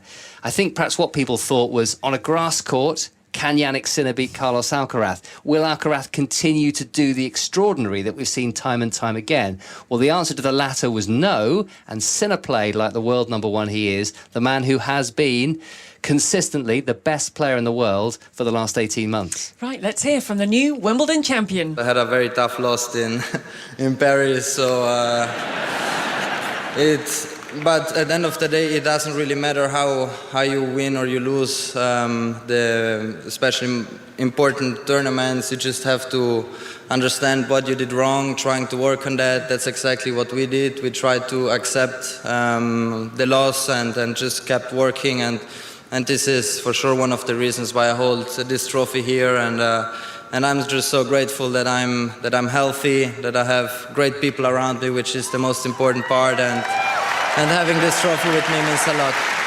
And it wasn't just a new champion that we got today. We had one yesterday in Iga Świątek. We had the devastation of the seeds in the early. We've had a couple of heat waves. We've had a little bit of everything at these championships. It's been very eventful, hasn't it, I think, these championships. You could have predicted Jannik Sinner would win the title, and Iga Świątek was hardly an outlandish suggestion at the start of the fortnight, but given that she's always struggled on the grass and never been past the quarter-finals, a significant milestone for her.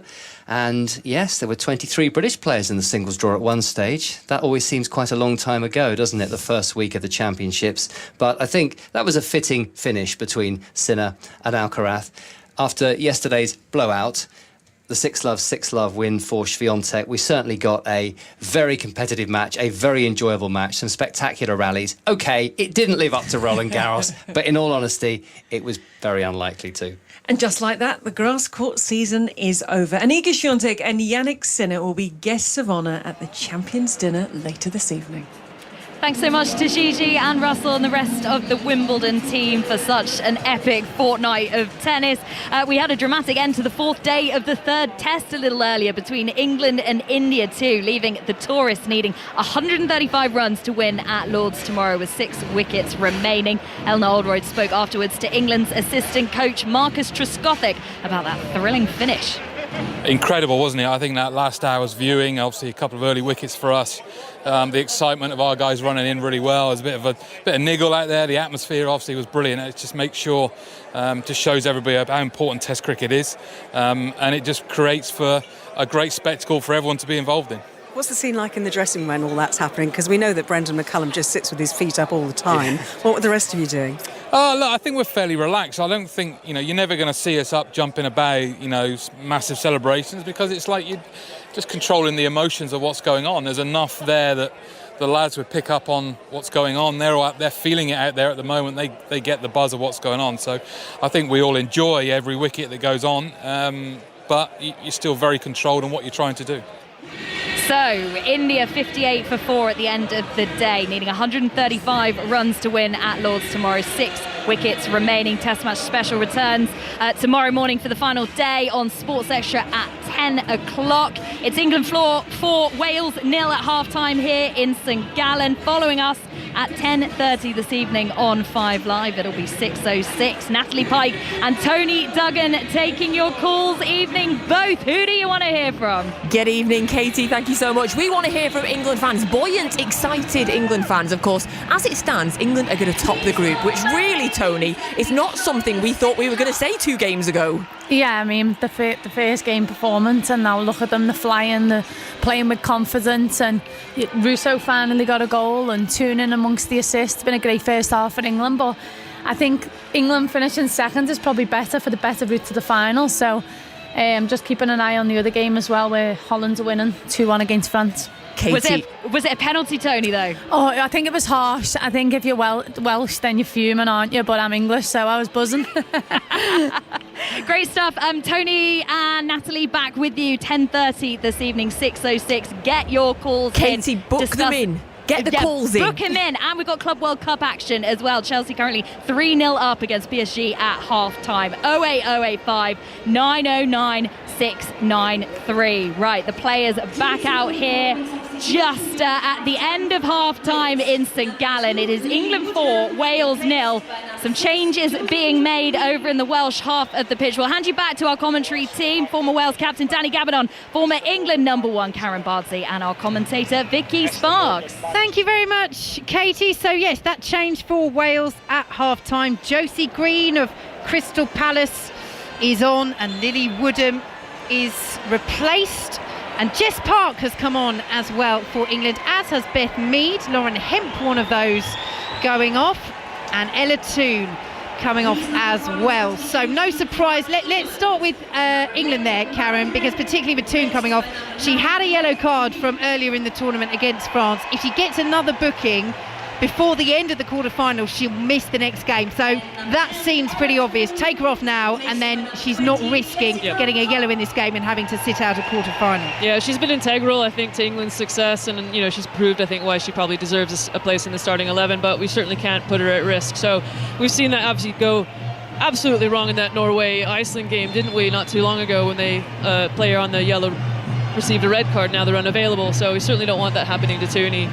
But it'll be exciting to see what Jess Park does. She loves a dribble. She'll be really, excited to kind of really get involved in this game and drive at that Welsh defence. Yeah, major tournament debut for her. And as we say, Beth Mead coming on as well for Lauren Hemp. Mead, the Golden Boot winner, as England won the Euros 3 years ago, player of the tournament as well. So Wales have a throw over on the far side, playing from left to right in this second half in the all-red. England with the white shirts with the blue and red stripe at the top, the blue shorts and the white socks. In terms of Josie Green coming on for Lily Woodham. Danny, what's Rhiannon Wilkinson's thinking behind that? I'm not too sure. Maybe that's maybe a knock Lily Woodham's taken.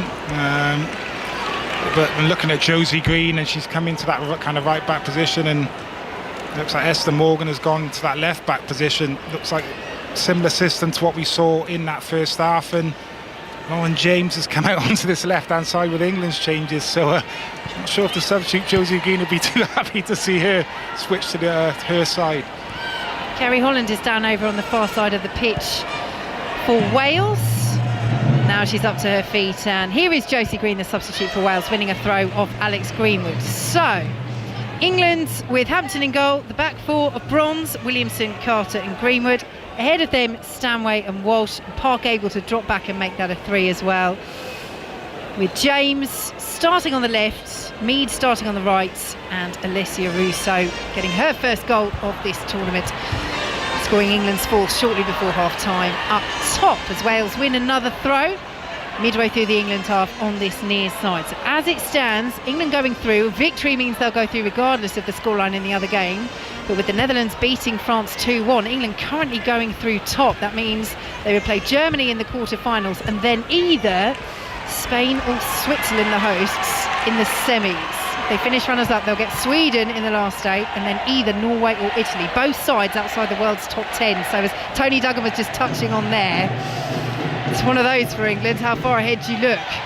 As Josie Green has the throw for Wales. Forward to Fionn Morgan. Good foot in from Lauren James, and Wales will concede possession, and it will be a throw to England, which James takes quickly all the way back to Carter, closed down by Fionn Morgan. Greenwood helps it forward. Poor ball though, and headed forward by Rachel Rowe, and all the way behind, and Danny Gabardon. Just more frustration really for Wales, that when they do get that territory, they just can't find the execution of pass. I didn't feel that was a difficult header for Rachel Rowe to just put that into the path of Fionn Morgan there. Good pressure from the throw-in, and Alex Greenwood just kicking the ball into a nothing area really. It was a chance for Wales to kind of mount maybe an attack there, but just the header not hitting the intended target. So Wales defending England's possession on the halfway line. Wales with Olivia Clark in goal. The back four now of Green, Roberts, Evans and Morgan. Ahead of them Rowe and James, with Jones, Fishlock and Holland supporting Fionn Morgan up top. And Harrod James, not Lauren James, and Harrod James, the Wales captain, in that midfield, as England playing from right to left. Win a corner over on that far side, and it is the strains of Sweet Caroline that you can hear ringing around the Arena St Gallen here in Switzerland, because England are on top. England are winning by 4-0, and England currently are qualifying as group winners. But a goal in the France game could change all that. France just need a point to top the group. If the Netherlands want to get through, they need to score a couple more goals. They're leading by 2-1. I have a feeling it's not going to stay 2-1 Netherlands. As the corner is swung in, it's headed away by Rhiannon Roberts, picked up by Kira Walsh on the edge of the penalty area, swings the ball in, right footed, cleared away, this time by Gemma Evans. Good strength from the Wales centre-half as Jess Carter whips it out to the right-hand side. Poor delivery, goes straight out of play for a Wales throw. One thing I've noticed, Karen, is how fluid England are, just in all positions. Sometimes we see Kira Walsh popping up on the right wing, Lucy Bronze cutting in from right back to centre-half as they win a throw midway through their own half on the far side. Yeah, I think this England team know their roles inside and out, don't they? And understanding the principles of, where they need an overload, what that looks like, and where the space is, etc. So, I was watching Kira Walsh for a good spell in the first few minutes of this second half, and she's constantly checking her shoulder. She knows where her teammates are. She knows how to screen a pass. She knows how to win the first and second balls. And she's just dictating, what that looks like ahead of her as well. And she's protecting the back line really nicely. Out to the right-hand side goes a lovely ball from Kira Walsh. And now Beth Mead picks it up.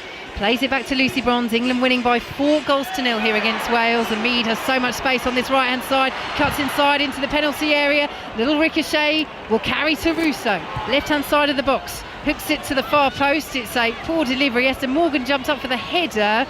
She did get something on it, says our referee.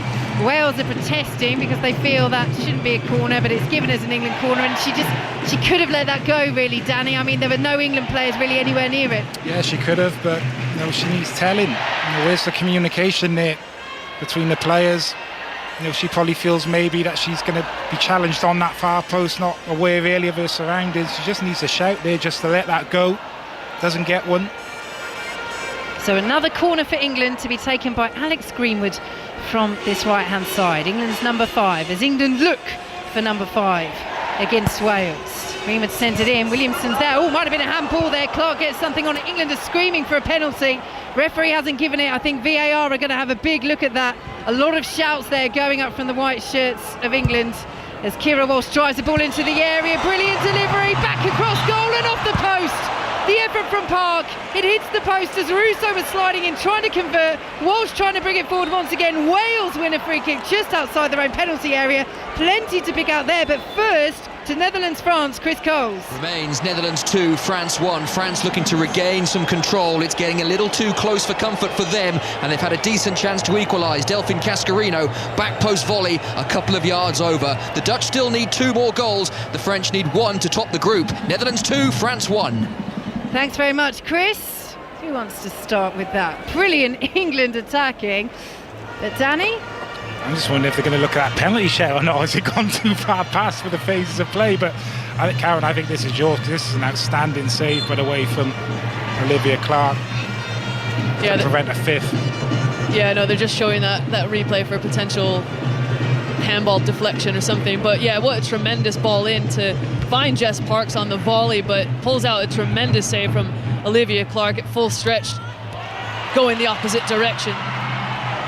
Here come Wales down the right-hand side, having just seen a replay of that penalty appeal. I mean, it was very, very close range. The arm was out, but VAR happy to move on. Hannah Hampton clears away under good pressure from Kerry Holland for Wales. England 4, Wales 0. But it was, Danny, wasn't it, a super save from Olivia Yeah, Clark. outstanding save. Great ball into the box. Just static defending really again from Wales, and it's Jess Park who connects on the volley, and what a save from Olivia Clark. She's moving to her left, and she has to almost stick that right arm out as her momentum's kind of going the wrong way. It's a really strong right hand and just kind of manages to tip it onto the post.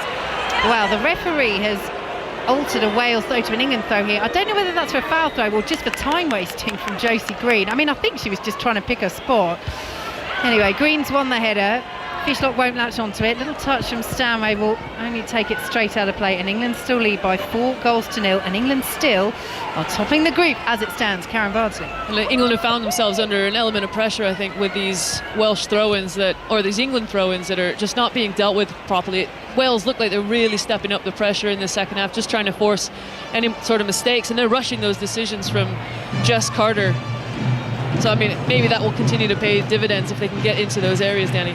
Yeah, I think maybe just a little bit of complacency from England. It's been so easy for them, and you have to be ready for maybe that kind of change of aggression, change of intensity from the opposition. They've had to play in third gear really, England, up until now. And here goes Lauren James. Oh, she's easing into fourth gear. James down to the bar line. Well challenged by Rachel Rowe, who was covering there. She had to get that absolutely spot on, and she did. But James, once again, Lauren James is proving such a handful for opposition defences at this Women's Euros, as Leah Williamson will play it to Hannah Hampton. England leading by 4-0. 10 minutes gone in this second half. So Hannah Hampton on the overlap just then, passed into space. But Fionn Morgan's making it pretty difficult for Jess Carter, I would say. There's a little 1v1 battle, I think, developing there on England's left, and I think that Jess has been rattled a little bit as that ball just rolls under her foot. Yeah, sloppy play from Jess Carter there as the ball goes out of play for a throw to Wales, getting their first major tournament point. Well, it's not going to happen this afternoon. They trail by 4-0, but can they get on the score sheet once again? Jess Fishlock getting their first major tournament goal on their major tournament debut in their last match against France. Can they at least get on the score sheet here against England, as Gemma Evans sends it all the way back to Olivia Clark? Earlier today at Wimbledon, Jannik Sinner beating Carlos Alcaraz in 4 sets in the men's singles final. Revenge for the French Open defeat earlier this year. You can watch highlights of the Wimbledon men's singles final on BBC 2 at 11:45. 6:06 comes after us at 10:30 on 5 Live. Get your calls in. Speak to Natalie Pike and Tony Duggan, 08085 909 693 to talk about the quarter-final lineup for the Euros. England leading Wales by 4-0. Will they be through as group winners or as runners-up? 08085 909 693. Book your call now as England make another pair of substitutions, and Lauren James is going to be replaced by Chloe Kelly, and Alessia Russo, having bagged her first goal of the tournament, is replaced by Aggie Beaver-Jones. Karen Bardsley. And Alessia Russo has been absolutely tremendous the last few games, like the way she's put herself about, bagging 4 assists and a goal. She's been absolutely fantastic. So a well-deserved rest for her, but I think she'll be really disappointed to come off, because she is in that golden boot race. She'd like to be in it, wouldn't she? Because she could have probably bagged a few more tonight. But a great opportunity for Aggie Beaver-Jones, well-deserved based on the season she's had at Chelsea. I believe it was 9 goals this year she scored for Chelsea. Yeah, in the WSL, she's their top scorer overall, and actually has a better goals per 90-minute ratio in the WSL this season than Russo, who finished joint for the Golden Boot with Khadija Shaw, as Kelly chips the free kick into the penalty area. It's cleared away by Wales. The red shirts sitting deep. England leading by 4-0, and currently, with France losing 2-1 to the Netherlands, England going through as group winners. A win sends them through regardless, so they will be going through to the quarterfinals, but at the moment they're winning the group. They play Germany in the quarterfinals, and then either Switzerland or world champion Spain in the semis. Here is Beth Mead into the penalty area. Very good covering challenge by Jess Fishlock. Plays the ball out of play over on that far side for an England throw deep in Wales territory. The movement's brilliant from England. I mean, at one point you've got Kira Walsh in the 10, in the box, and you've got Leah Williamson on the overlap in the wide areas. There's just so much fluidity, and they're afforded that because really Wales haven't posed any sort of threat. I mean, yeah, Fionn Morgan's there as an outlet, but that's ultimately it. England in possession over on the far side. That ball from Bronze won't reach Mead. Georgia Stanway intercepts the clearance though and keeps it in over on that far side as Kira Walsh plays it back to Stanway, who got things underway with that early controversial penalty. Long VAR check, originally given as a free kick. It did look on the line. Was there enough contact for that to be given as a foul and eventually a penalty for England? Have your say on 606 08085 909 693 as Jess Park plays it out to this left-hand side and Chloe Kelly all the way back to Alex Greenwood. Just your thoughts, Karen, as well. I'm interested, obviously Russo coming off to give her a rest, but Beaver-Jones coming on instead of Adjimang. Adjimang was brought on late on against France and so impressed as the offside flag goes up against England-Wales free kick. I think Adjimang came on 86 minutes. Yeah. She had joint most touches in the France penalty area by any England player in that game. I mean, that's partly because England played really badly. But Adjimang really turned to when England really needed something. But Beaver-Jones came on against the Netherlands. And we know that those substitutions, Russo, beneficiary of that 3 years ago when she regularly came off the bench for Ellen White and got 4 goals, the most that any player has scored as a sub at a Women's Euros. Here goes Beaver-Jones, played into Georgia Stanway. Clark does really well, comes out to the edge of her 6-yard box, back to Beaver-Jones. right to the edge of the penalty area now. Beth Mead appealing, does go behind for a corner. But just a word on Beever-Jones ahead of Adjimang in that substitution pecking order, Karen. Yeah, no, I think there's clearly a substitution strategies from Sarina Wiegman, isn't there? You know, in terms of if there is a substantial amount of time left, you're going to give Aggie Beever-Jones a chance to get into the game. And I think that strategy means that Adjimang is always going to be that sort of last-ditch effort like we saw against France, like we saw against Belgium with that 41-second screamer. But, I mean, she has quality, Adjimang. Here goes Chloe Kelly. Lucy Bronze with the flicked header right across the 6-yard box. And Wales should be able to clear up towards the halfway line. I mean, I know they're different players, but I do find it interesting. If Aggie Beever-Jones is your number 2 striker as Beth Mead intercepts and plays it back to Hannah Hampton, why isn't she coming on against France? And if Adjimang is your third choice striker, or is it just you're looking at different players for different moments? But yeah, I think if it's a case of you think that Adjimang is the big impact sub, then why not be bringing her on at this point to give her a bit more game time? Yeah, no, I see what you're saying, but at the same time, like you say, you know, you probably don't want to give too much away because Adjimang is such a physical presence and a talent that she thrives, you know, with those direct balls into her. But you know what Aggie Beever-Jones offers in her mobility, her link-up play, her runs in behind is just different for the different moments. I see what you're saying, but you know, you have to have a bit of a hierarchy in a tournament strategy, and she would have made that clear, Sarina Wiegman. Here goes Georgia Stanway out to the left-hand side, and Alex Greenwood back to Stanway. And she plays the ball towards the penalty area. It's missed by Esther Morgan. Will Chloe Kelly reach it? No, she won't. That will be a Wales goal kick. Another goal in the game between Netherlands-France. This is getting very interesting, Chris Cole. It certainly is, although France may have just ended the Netherlands' resistance. They have equalised. It takes them back to the top of the group, dropping England to second, and maybe ends the Netherlands' resistance. Marie-Antoinette Katoto, clean through, cool finish, past the goalkeeper Van Domselaar. The Netherlands 2, France 2 with half an hour to play. Thanks very much, Chris. Wales in possession on the edge of their own penalty area. Yes, in terms of the Netherlands' hopes of going through, they've got to beat France by 3 clear goals. But in terms of England wanting to finish top, even if the Netherlands just win by 1, that will mean that England edge France off top spot. So we could see more swapping here, there and everywhere. I'm glad you're doing the permutations on me and Karen. And now over to Danny Gabardon to just explain all that. No, Danny, what I do want to bring you in on, because we've talked a lot about Beever-Jones 5 minutes ago, really good save again by Olivia Clark from Georgia Stanway, just making herself big on the edge of her 6-yard box. Yeah, she's been busy tonight and been difficult for her, obviously coming back into the team, not getting a lot of protection from her defenders. Oh, here go Wales. Carrie Jones just doesn't meet it before Alex Greenwood inside the penalty area, and the ball goes out of play. Tell you what, I'm going to lower my voice slightly because we definitely have some Wales fans or journalists sitting behind us, because all I could hear as Carrie Jones ran forward was shoot, shouted very loudly from the press box behind us. She didn't, because Alex Greenwood got there first. But again, Danny, bit of encouragement. Yeah, it was a really, I think it might have been Beth Mead, who really strong tackle there on Josie Green on this far right-hand side. So it fell to Wales, and decent position for them here to service the box with a little bit of quality. Just ask questions of that England defensive line. So England 4, Wales 0. But Wales looking to get on the score sheet. They've never beaten England in their history. It will be lost 10, drawn 1. Back in 2018 they held England to a 0-0 draw in Southampton. But can they get on the score sheet? Can they get their second major tournament goal?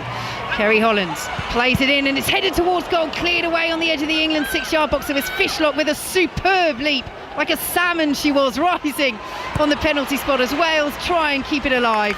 Play the ball back into the area, and Hannah Hampton will gather another goal in the Netherlands-France game. Chris Coles. Third for France, which will surely see them top the group, and surely now ends Netherlands' slim hopes of making the quarterfinals. This is a wonderful goal from a wonderful player, Delphine Cascarino, edge of the penalty area, right foot bent into the top corner. France have scored some wonderful goals and are heading through as group winners. Netherlands 2, France 3.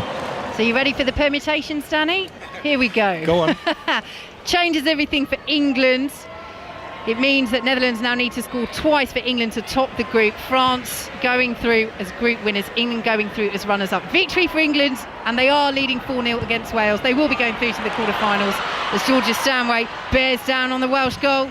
She goes from the edge of the D, gets a deflection, good covering by Harrod James, the Welsh skipper, and into the arms of Olivia Clark. So, in terms of what that means for England going forward, it would be Sweden in the quarterfinals. They would stay out of the side of the draw with Spain, who are the reigning world champions, who beat England in the World Cup final a couple of years ago, and they would play Norway or Italy if they got past Sweden in the semi-finals. And Karen Bardsley, do we think that's a better draw? It's interesting, isn't it? Because Sweden, I think, are actually better than I think people give credit to. I think Germany are fallible. I think, well, both teams are, but Germany more so in transition, especially as we've seen lately. But for me, the big one is obviously Spain in the potential semi-final matchup, and you do want to avoid them for as long as possible.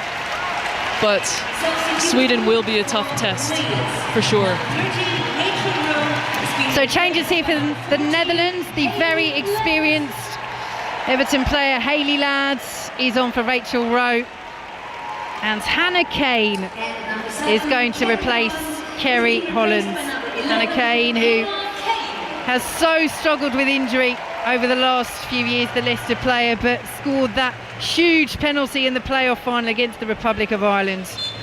She was born in England. She's a former England under-21 international.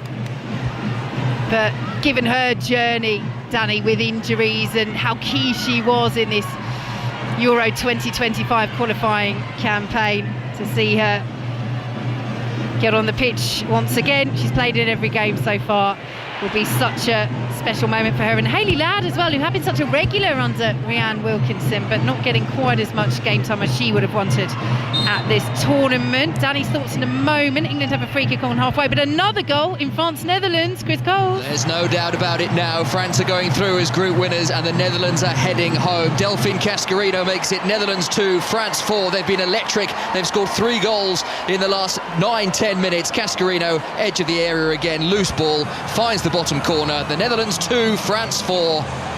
Thanks very much, Christopher Cole. So yes, it looks as though England will be going through as runners-up. They will face Sweden in the quarterfinals.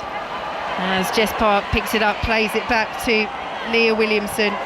So that quarterfinal will be on Thursday in Zurich. Join us on 5 Live for full commentary of that. We've got full commentary of all the quarterfinals as that ball goes over the head of Georgia Stanway. But what do you think then, England fans? It very much looks as though midway through the second half here, with France leading Netherlands 4-2, England 4-0 up here against Wales, that it is going to be Sweden, of course, the side that England beat 4-0 in the Euro semi-finals 3 years ago. But we knew at the time that Sweden just had an absolute shocker. They are better than that. Here come England. Chloe Kelly with a swing and a miss just inside the area. It's cleared away by Esther Morgan. So ball goes out of play for an England throw, and I can now bring you in, Danny, having gone through all those permutations yet again on Hannah Kane and Hayley Ladd coming on for Wales. Yeah, I think in terms of Hayley, she did start that first game, but she was struggling with I think it was a stomach bug of some kind. So she would have for sure started probably tonight and the second game, but I think she has been struggling with that in terms of Hannah Kane. And as you say, Vicky, when you kind of go through that kind of adversity, it makes these kind of moments even more special. To kind of suffer 2 ACL injuries. I actually did a little bit of work with her media-wise in terms of covering the Wales games and stuff. So it's so much better seeing her out there on the pitch rather than next to me, kind of in the studio. And yeah, great moment for her, obviously scoring that goal in the playoff win against Republic of Ireland. And I'm sure she's kind of loved every moment of the last kind of week and a half.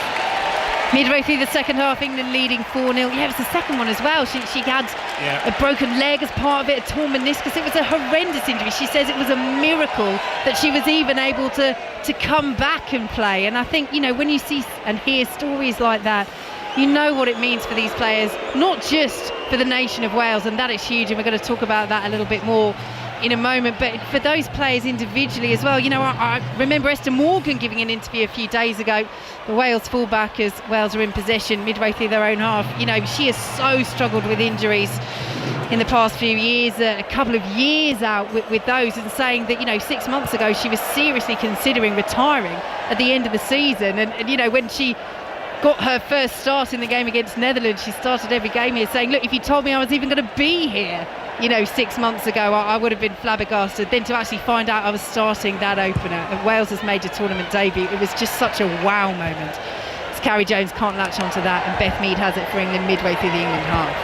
Yeah, just a great example, I think, of never giving up.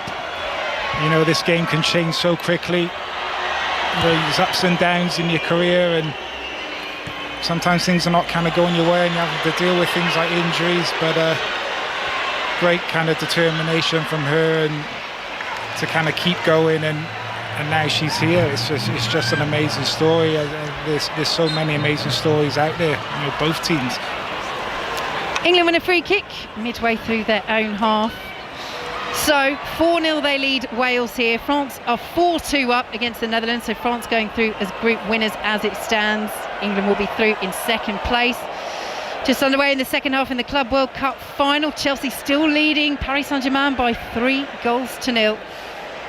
And on Monday on 5 Live Sport, do join us for this between 7 and 9. Mark Chapman, Izzy Christiansen, Nikita Paris and Nedima Nua are going to reflect on the group stage of Euro 2025 and look ahead to the quarter-finals at the Women's Euros.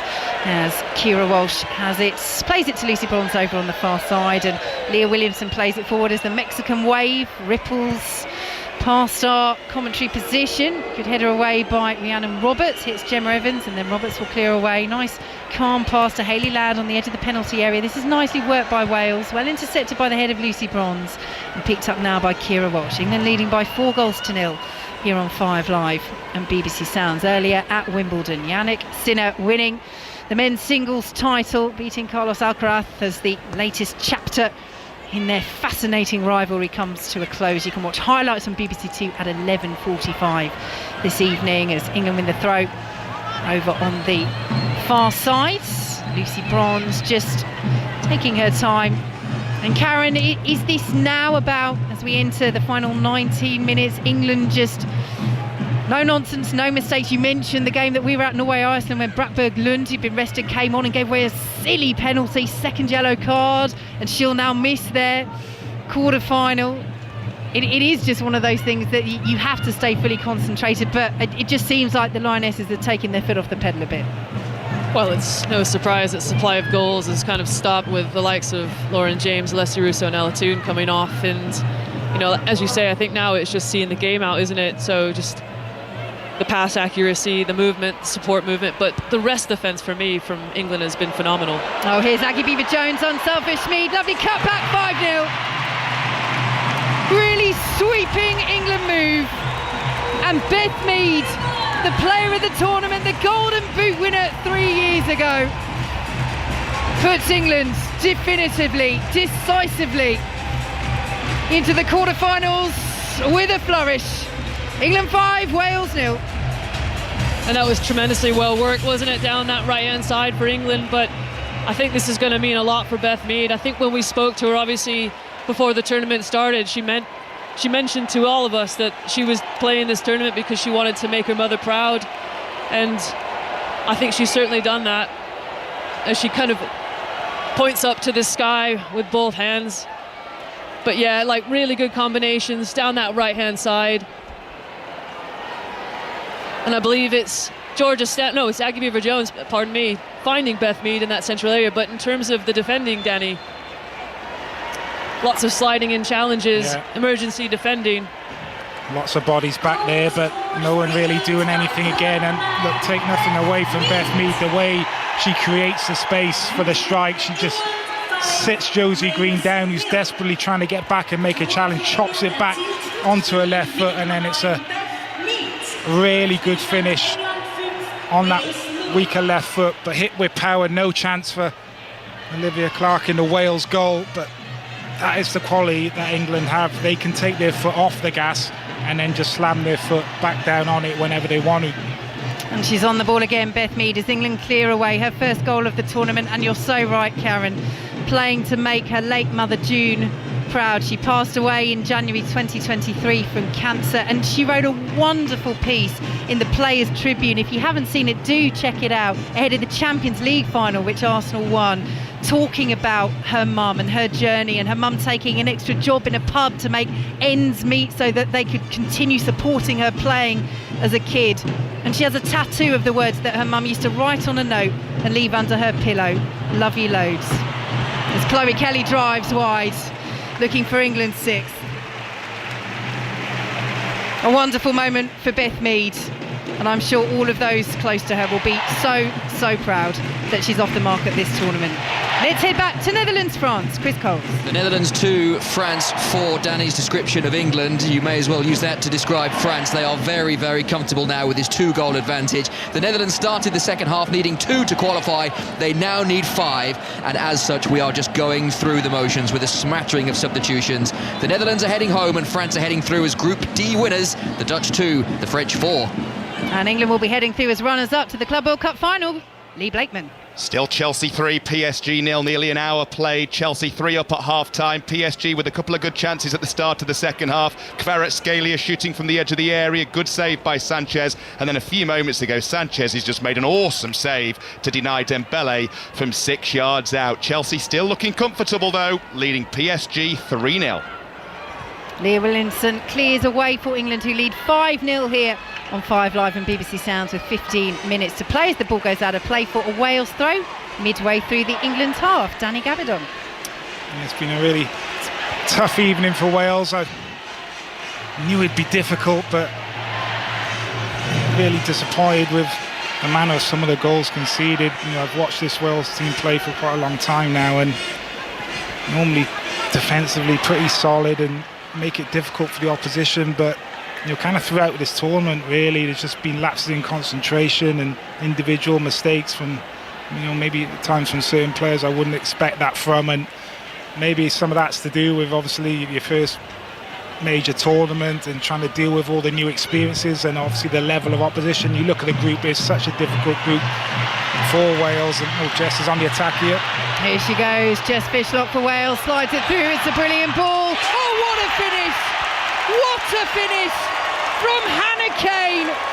That is outstanding, on the angle, into the top corner, and Wales have the second goal in their history at a major tournament in the women's game. And you'd have thought they'd equalised, you'd have thought they'd taken the lead. The celebrations away to our right, the red wall are bouncing, because it's another momentous moment at these Euros for Wales. And what a finish! Small wins, Vicky, small wins.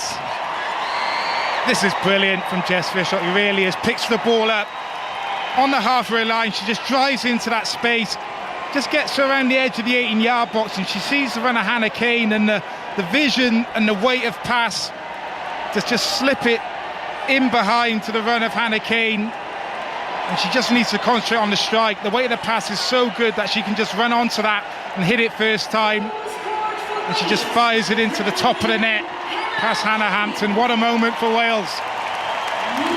Now I need to see that celebration back, because she promised Hannah Kane she would do a full-length dive. Did we see that? I think she forgot, because it was such a brilliant strike and she just ran away. It's not often that I need to see a replay of a celebration, but we'll see. But I mean, Karen, in terms of how quickly that went past Hannah Hampton, I mean, it's a super hit.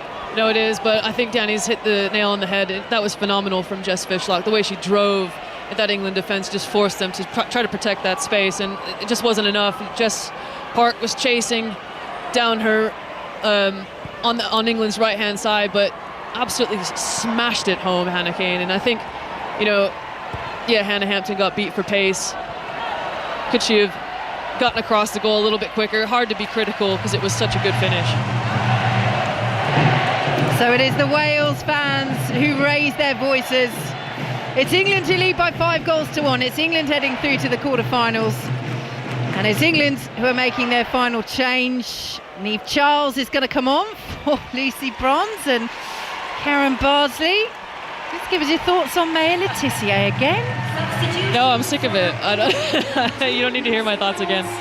But no, I mean, literally, I just keep saying the same thing over and over. What does she need to do to get her opportunity? But, we've seen the quality that Niamh Charles has had on that left-hand side, and now she's going to be able to deploy it on the right and see the game out. But I'm dying to know the reason. Well, it might be something, Manchester United fans, that you want to talk about on 606 08 085 909 693. Lines are open now. Have your say with Tony Duggan and Natalie Pike. She's your captain, Mayor Laetitia, and on a very, very good night for England, is that a little bit of frustration for you? As Wales make a change as well, Fionn Morgan, who's worked so tirelessly up front, is replaced by Elise Hughes back in February after 9.5 months out with an ACL injury, her second as well, another who's had a really difficult time with injuries, and she makes her major tournament debut as Carrie Jones thumps that ball into the stands, and England have a throw midway through the Wales half. Attendance announced here in St Gallen, just under 16,000. The two balls on the pitch. Rhiannon Wilkinson, the Wales manager, has spotted that. The referee hasn't, neither has the fourth official. All the lines with the fourth official is just coming over now, but somebody needs to deal with this. They need to tell the referee, because there is a ball on the pitch. But to be fair, the play's all the way over on the right-hand side, and it's not interfering with play at the moment. England have lost possession. They win it back with Leah Williamson. They're leading by 5-1 with 10 minutes to play. They're heading through to the quarterfinals of runners-up, where they will play Sweden. It would then be a semi-final against Norway or Italy. Now Anghara James is pointing to the ball. I mean, that could have been dealt with quite a lot sooner, Karen. I'm sorry, there's just two referees just standing there looking at the ball on the pitch. Like, come on.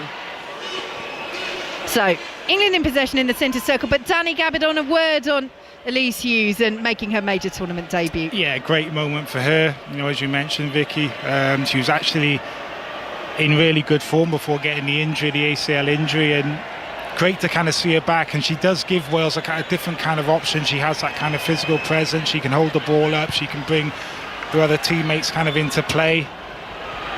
So really nice moment for her to come on and get some minutes. So throw to Wales deep in their own territory. Niamh Charles unable to keep that in. Let's just talk Wales then, Danny Gabardon, and reflect on this major tournament debut for them. It is going to come to an end here this evening, but in terms of what this has done and what this will do for the game in Wales, I'm struck by some comments from their former captain Laura McAllister, saying that this could take women's football in Wales to stratospheric heights, could be the single most important historical thing to happen in Welsh women's sport. And Rhiannon Wilkinson as well, the Wales manager, saying, I think of young girls like I was watching their brothers play, not having the same chances. That is changing now. This team is changing football in Wales as they clear the ball away from outside their own penalty area. Just on the attack again, yes. So they are on the attack. Danny's hopeful for another goal. So his thoughts in a moment, but here they go, Wales.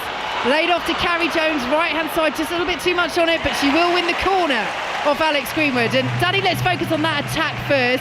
You were frustrated there was a little bit too much on the pass, but she has won the corner. Yeah, it was really good from Hannah Kane initially, driving through that central midfield area, and then she just doesn't take enough care with the through ball, overhits it, she knows it, head in her hands,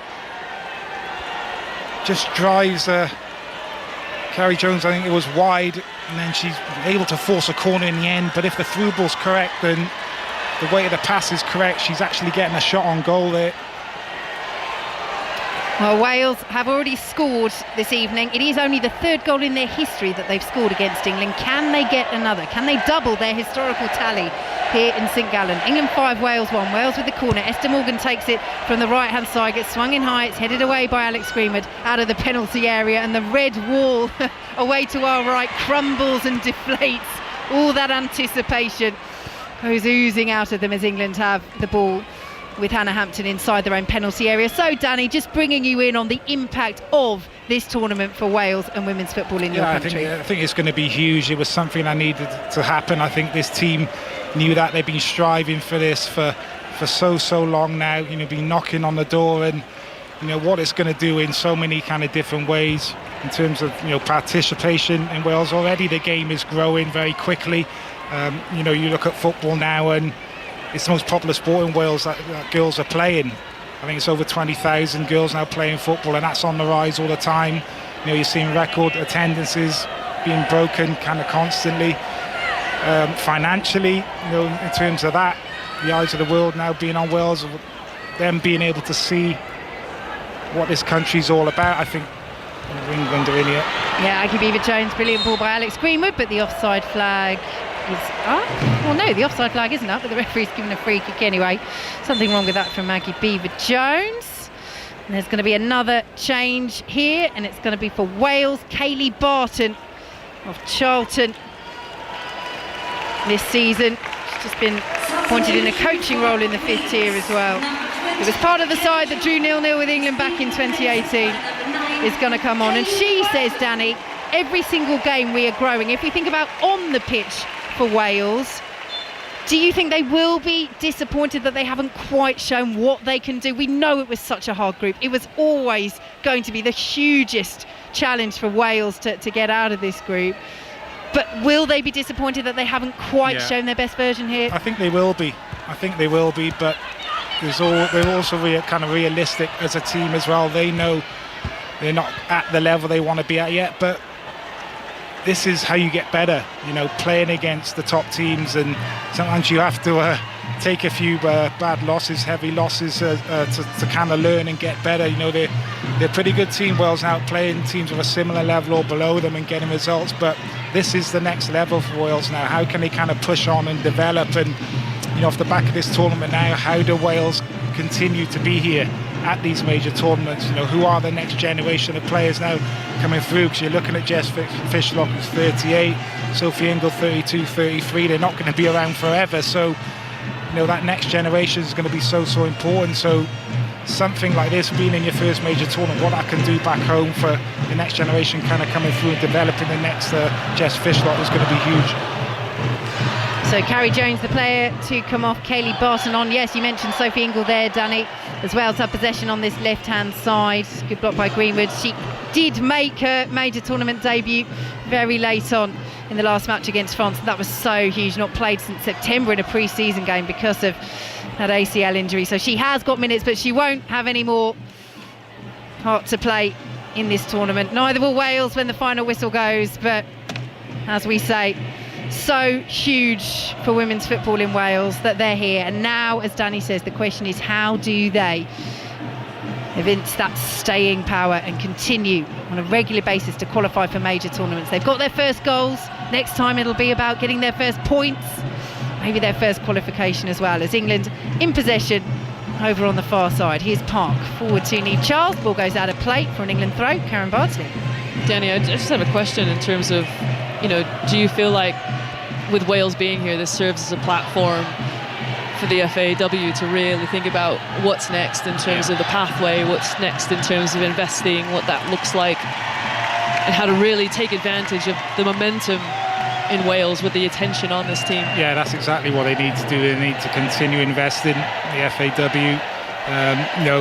They've done that, to be fair, over the last couple of years. There's been a conscious effort to improve everything, the standards of the facilities, and that's one of the reasons why Wales are here. So that process has already started, but it needs to continue. Obviously, off the back of this tournament, it's going to help in so many ways. I'm sure the FAW will hope financially, but this is just the start.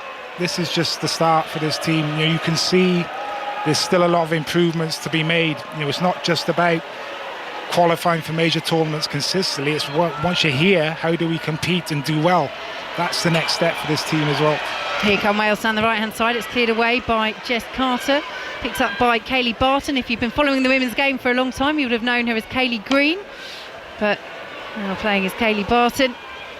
And here is Gemma Evans up towards halfway she goes. There's red shirts just on that white shirted defensive line of England, but again Alex Greenwood gets there and wins the header, and the ball is played back by Leah Williamson to Jess Carter. From an England perspective then, Karen, England leading by 5-1 and heading through as group runners up, with France leading Netherlands 4-2 in the other game. What stood out to you in this game as we look to go into the knockout stages in the quarterfinals? Well, from a goalkeeper's perspective, I'm fuming that we haven't kept a clean sheet. But it is what it is. Tournament football is obviously all about making your way through the tournament, progressing, making sure that you win. So ultimately, I think England will be pleased with majority of their performances, bar that France game. But I think what's next around the corner will be a really intriguing matchup. Here goes Beth Mead, picks the ball up right hand side of the area, chips it in. Beaver Jones is in there, and there is the 6th for England. Aggie Beaver Jones scores her first goal at a major tournament. Broad smiles on the face of Chelsea's top scorer this season. Broad smiles on the faces of these England players, because the defending European champions are striding through to the quarter-finals in style. They lead Wales by 6 goals to 1. And I love that she runs over to her teammates, snapping her fingers. I'm not really sure what that means for them, but you know, they share that moment with their teammates. But again, we're seeing a trend, aren't we? A big, long diag out into these wide areas. England playing for the seconds, and it's a free cross, and it's just smashed down into the ground. Lovely header, but you know, Beth Mead's all over it with that delivery, and then just Aggie Beaver-Jones completely unmarked again, attacks the ball, the desire to win it, and that's a well-taught striker, that, in terms of heading it down into the goal. And Olivia Clark had absolutely no chance, but yeah, that big diag has been a weapon since it's been employed, especially starting in that Netherlands game and all evening tonight. Yeah, and Alex Greenwood, she has a wand of a left foot. We've seen her target Esther Morgan on a number of occasions with those crossfield balls, and she struggled in the air, struggled to pick up the flight of those crossfield balls. And what England have done really well is they've had runners off that. Then you see Beth Mead there, that ball gets nodded down and she gets on to the second ball, nobody tracking her from a Wales perspective, and then the quality of the cross. And Beaver Jones, her movement, she doesn't get sucked towards the ball, just pulls off the back of Rhiannon Roberts, and really good header down into the ground. Somehow we've only got 2 minutes of added time here with all the subs and goals we've had. I've no idea how they come up with that. Danny's happy about that. Wales perhaps are, and maybe England as well, because their focus now is on the quarter-final against Sweden. We are almost certain it will be that, as England come down this right-hand side, ball into the area. It's a corner to England. Quickly back to Netherlands-France. Chris Coles. Where France have a 5th. Karshwai has just placed a penalty into the bottom corner. It rounds off a very good evening for France. Nervy at 1 point, but they've dominated in the second half. Kasparai, Farling and Dongala, and Karshwai calmly into the corner. Deep into stoppage time. France heading through as Group D winners to face Germany in the quarterfinals. The Netherlands 2, France 5. Thanks very much, Chris. So England will be going through as runners-up. They will face Sweden in the quarterfinals. Corner from the right-hand side for England. It's drifted to the edge of the area. Kira Walsh, a little bit surprised there. Oh, brilliant save by Olivia Clark. Well, I say she was surprised. She didn't catch it like she was surprised. Super curling effort from Kira Walsh. Where do we want to go first? The effort or the save? Let's go save. Danny Gabardon from a Welsh point of view. Outstanding, absolutely outstanding. She thinks she scored there. She reels away, thinks she scored. As England send the second corner in quick succession in, it's flicked off the head of Josie Green and picked up by Beth Mead on this left-hand side. Pull back now to Kira Walsh. Mead once again, Wales get the foot in. They're struggling to clear though. Hayley Ladd's back there putting the pressure on Walsh, and now Greenwood will pick it up on the left-hand side. Pulls it back to Georgia Stanway. Good foot in by Harrod James, the Wales captain. It's all the way back to Jess Carter, who goes all the way back to Hannah Hampton. And Karen Bardsley, in terms of a goalkeeping angle on that save. Well, I'll tell you what, let's talk about that later. We're going to have plenty of reaction here on 5 Live. But the key thing is that England have won by 6 goals to 1, and they are heading through to the quarterfinals, the defending European champions, as runners-up, where they will face Sweden. Karen Bardsley, they knew what they had to do coming into this game, and they have done it with aplomb. And they have emphatically defeated Wales. I think that was a real professional performance to see the team off, but I genuinely don't think they managed to really get out of third into fourth. And they'll be pleased with that, you know, in terms of saving some of those legs for the likes of Sweden coming up next. But yeah, some really promising stuff. Obviously, I think Alessia Russo stands out in terms of adding another assist and finally a goal. You know, she really deserved it. I think obviously the Beth Mead goal for me, with the additional meaning on top of that, is something I find quite important and quite emotional, to be honest. And you know, to see Lauren Hemp obviously get on the score sheet since returning from injury, I mean, there's some big moments there that will be really positive momentum makers going forward. And Danny, Wales's journey comes to an end at their first major tournament in the women's game, but you were talking about small wins and that goal from Hannah Kane. I mean, that was a touch of class. Outstanding, and it just shows what this team are capable of doing, and they just have to believe in themselves a little bit more. And the experience they will get from the last kind of couple of weeks, I think will push this team on to bigger and better things. But you can still see there's levels that they need to go to. You know, certain points in games where they individual mistakes, where they need to manage moments better. But they'll learn from this. You know, it's just amazing that they're here. You know, the red wall, the fans have been amazing as well. I think it's been a little bit overwhelming for the players, to be honest with you. The new experiences that they've had over the last couple of weeks, and I think you saw that especially in the first game against the Netherlands. But I mean, we've had some brilliant moments. Jess Fishlock getting her first goal in a major tournament. Obviously, the Hannah Kane goal there, absolutely outstanding. It would have been nice to have kind of maybe got a point as well, but look, it was always going to be difficult for us, and we do have to think about the bigger picture. It's not just about the results. Yes, the team will have wanted to have performed better and maybe got some points, but there is a bigger picture to it as well, and it's just been an amazing experience for everyone involved. Yes, their story at the tournament comes to an end, Wales, but as you say quite rightly, Danny, the story of Welsh women's football is only on an upward trajectory, and that will continue. For England, they march on, the defending European champions, into the quarter-finals. It finishes England 6, Wales 1. And the two nations in perfect symmetry right now at Arena St Gallen in their individual huddles either side of the centre line. Our England fans over to the left from where we sit, bopping along to Sweet Caroline. The red wall still standing strong and firm. They will have their players go towards them in just a moment to say thanks, Danny, for everything that they have given on the pitch. The heart, the fire, the passion was never in doubt, and arguably got the best goal of the game. I'm not sure about that, Katie, but I'll take that. Nice It's just finish, feeling though. sorry for us a little bit. No, it was a fantastic goal. You know, Jess Fishlock, just her awareness, the quality of the weight of the pass, and then Hannah Kane obviously coming on and showing great composure in front of goal. Fantastic finish, and that would have delighted the red wall. You know, I hope that the result would have been a little bit closer, but you have to give a lot of credit to England as well. I thought they were thoroughly kind of professional, did the job that was needed, and they are a very, very good team. You know, the quality that they can kind of bring off the bench, the strength in depth that they have, that's something that Wales need to kind of look at as well moving forward in terms of can we develop a better quality of player, these younger players are kind of coming through. But it's just been a fantastic experience for the team. You know, they're celebrating now in front of the fans like they've won the game, and that's just how we are. So yeah, the red wall were brilliant. They were cheering the team on. The national anthem was being sung at 5-6-1. It's just it's brilliant, the support that the team gets. The noise was fantastic. The bucket hat stayed on from minute 1 till minute 90. So plenty more reaction to come.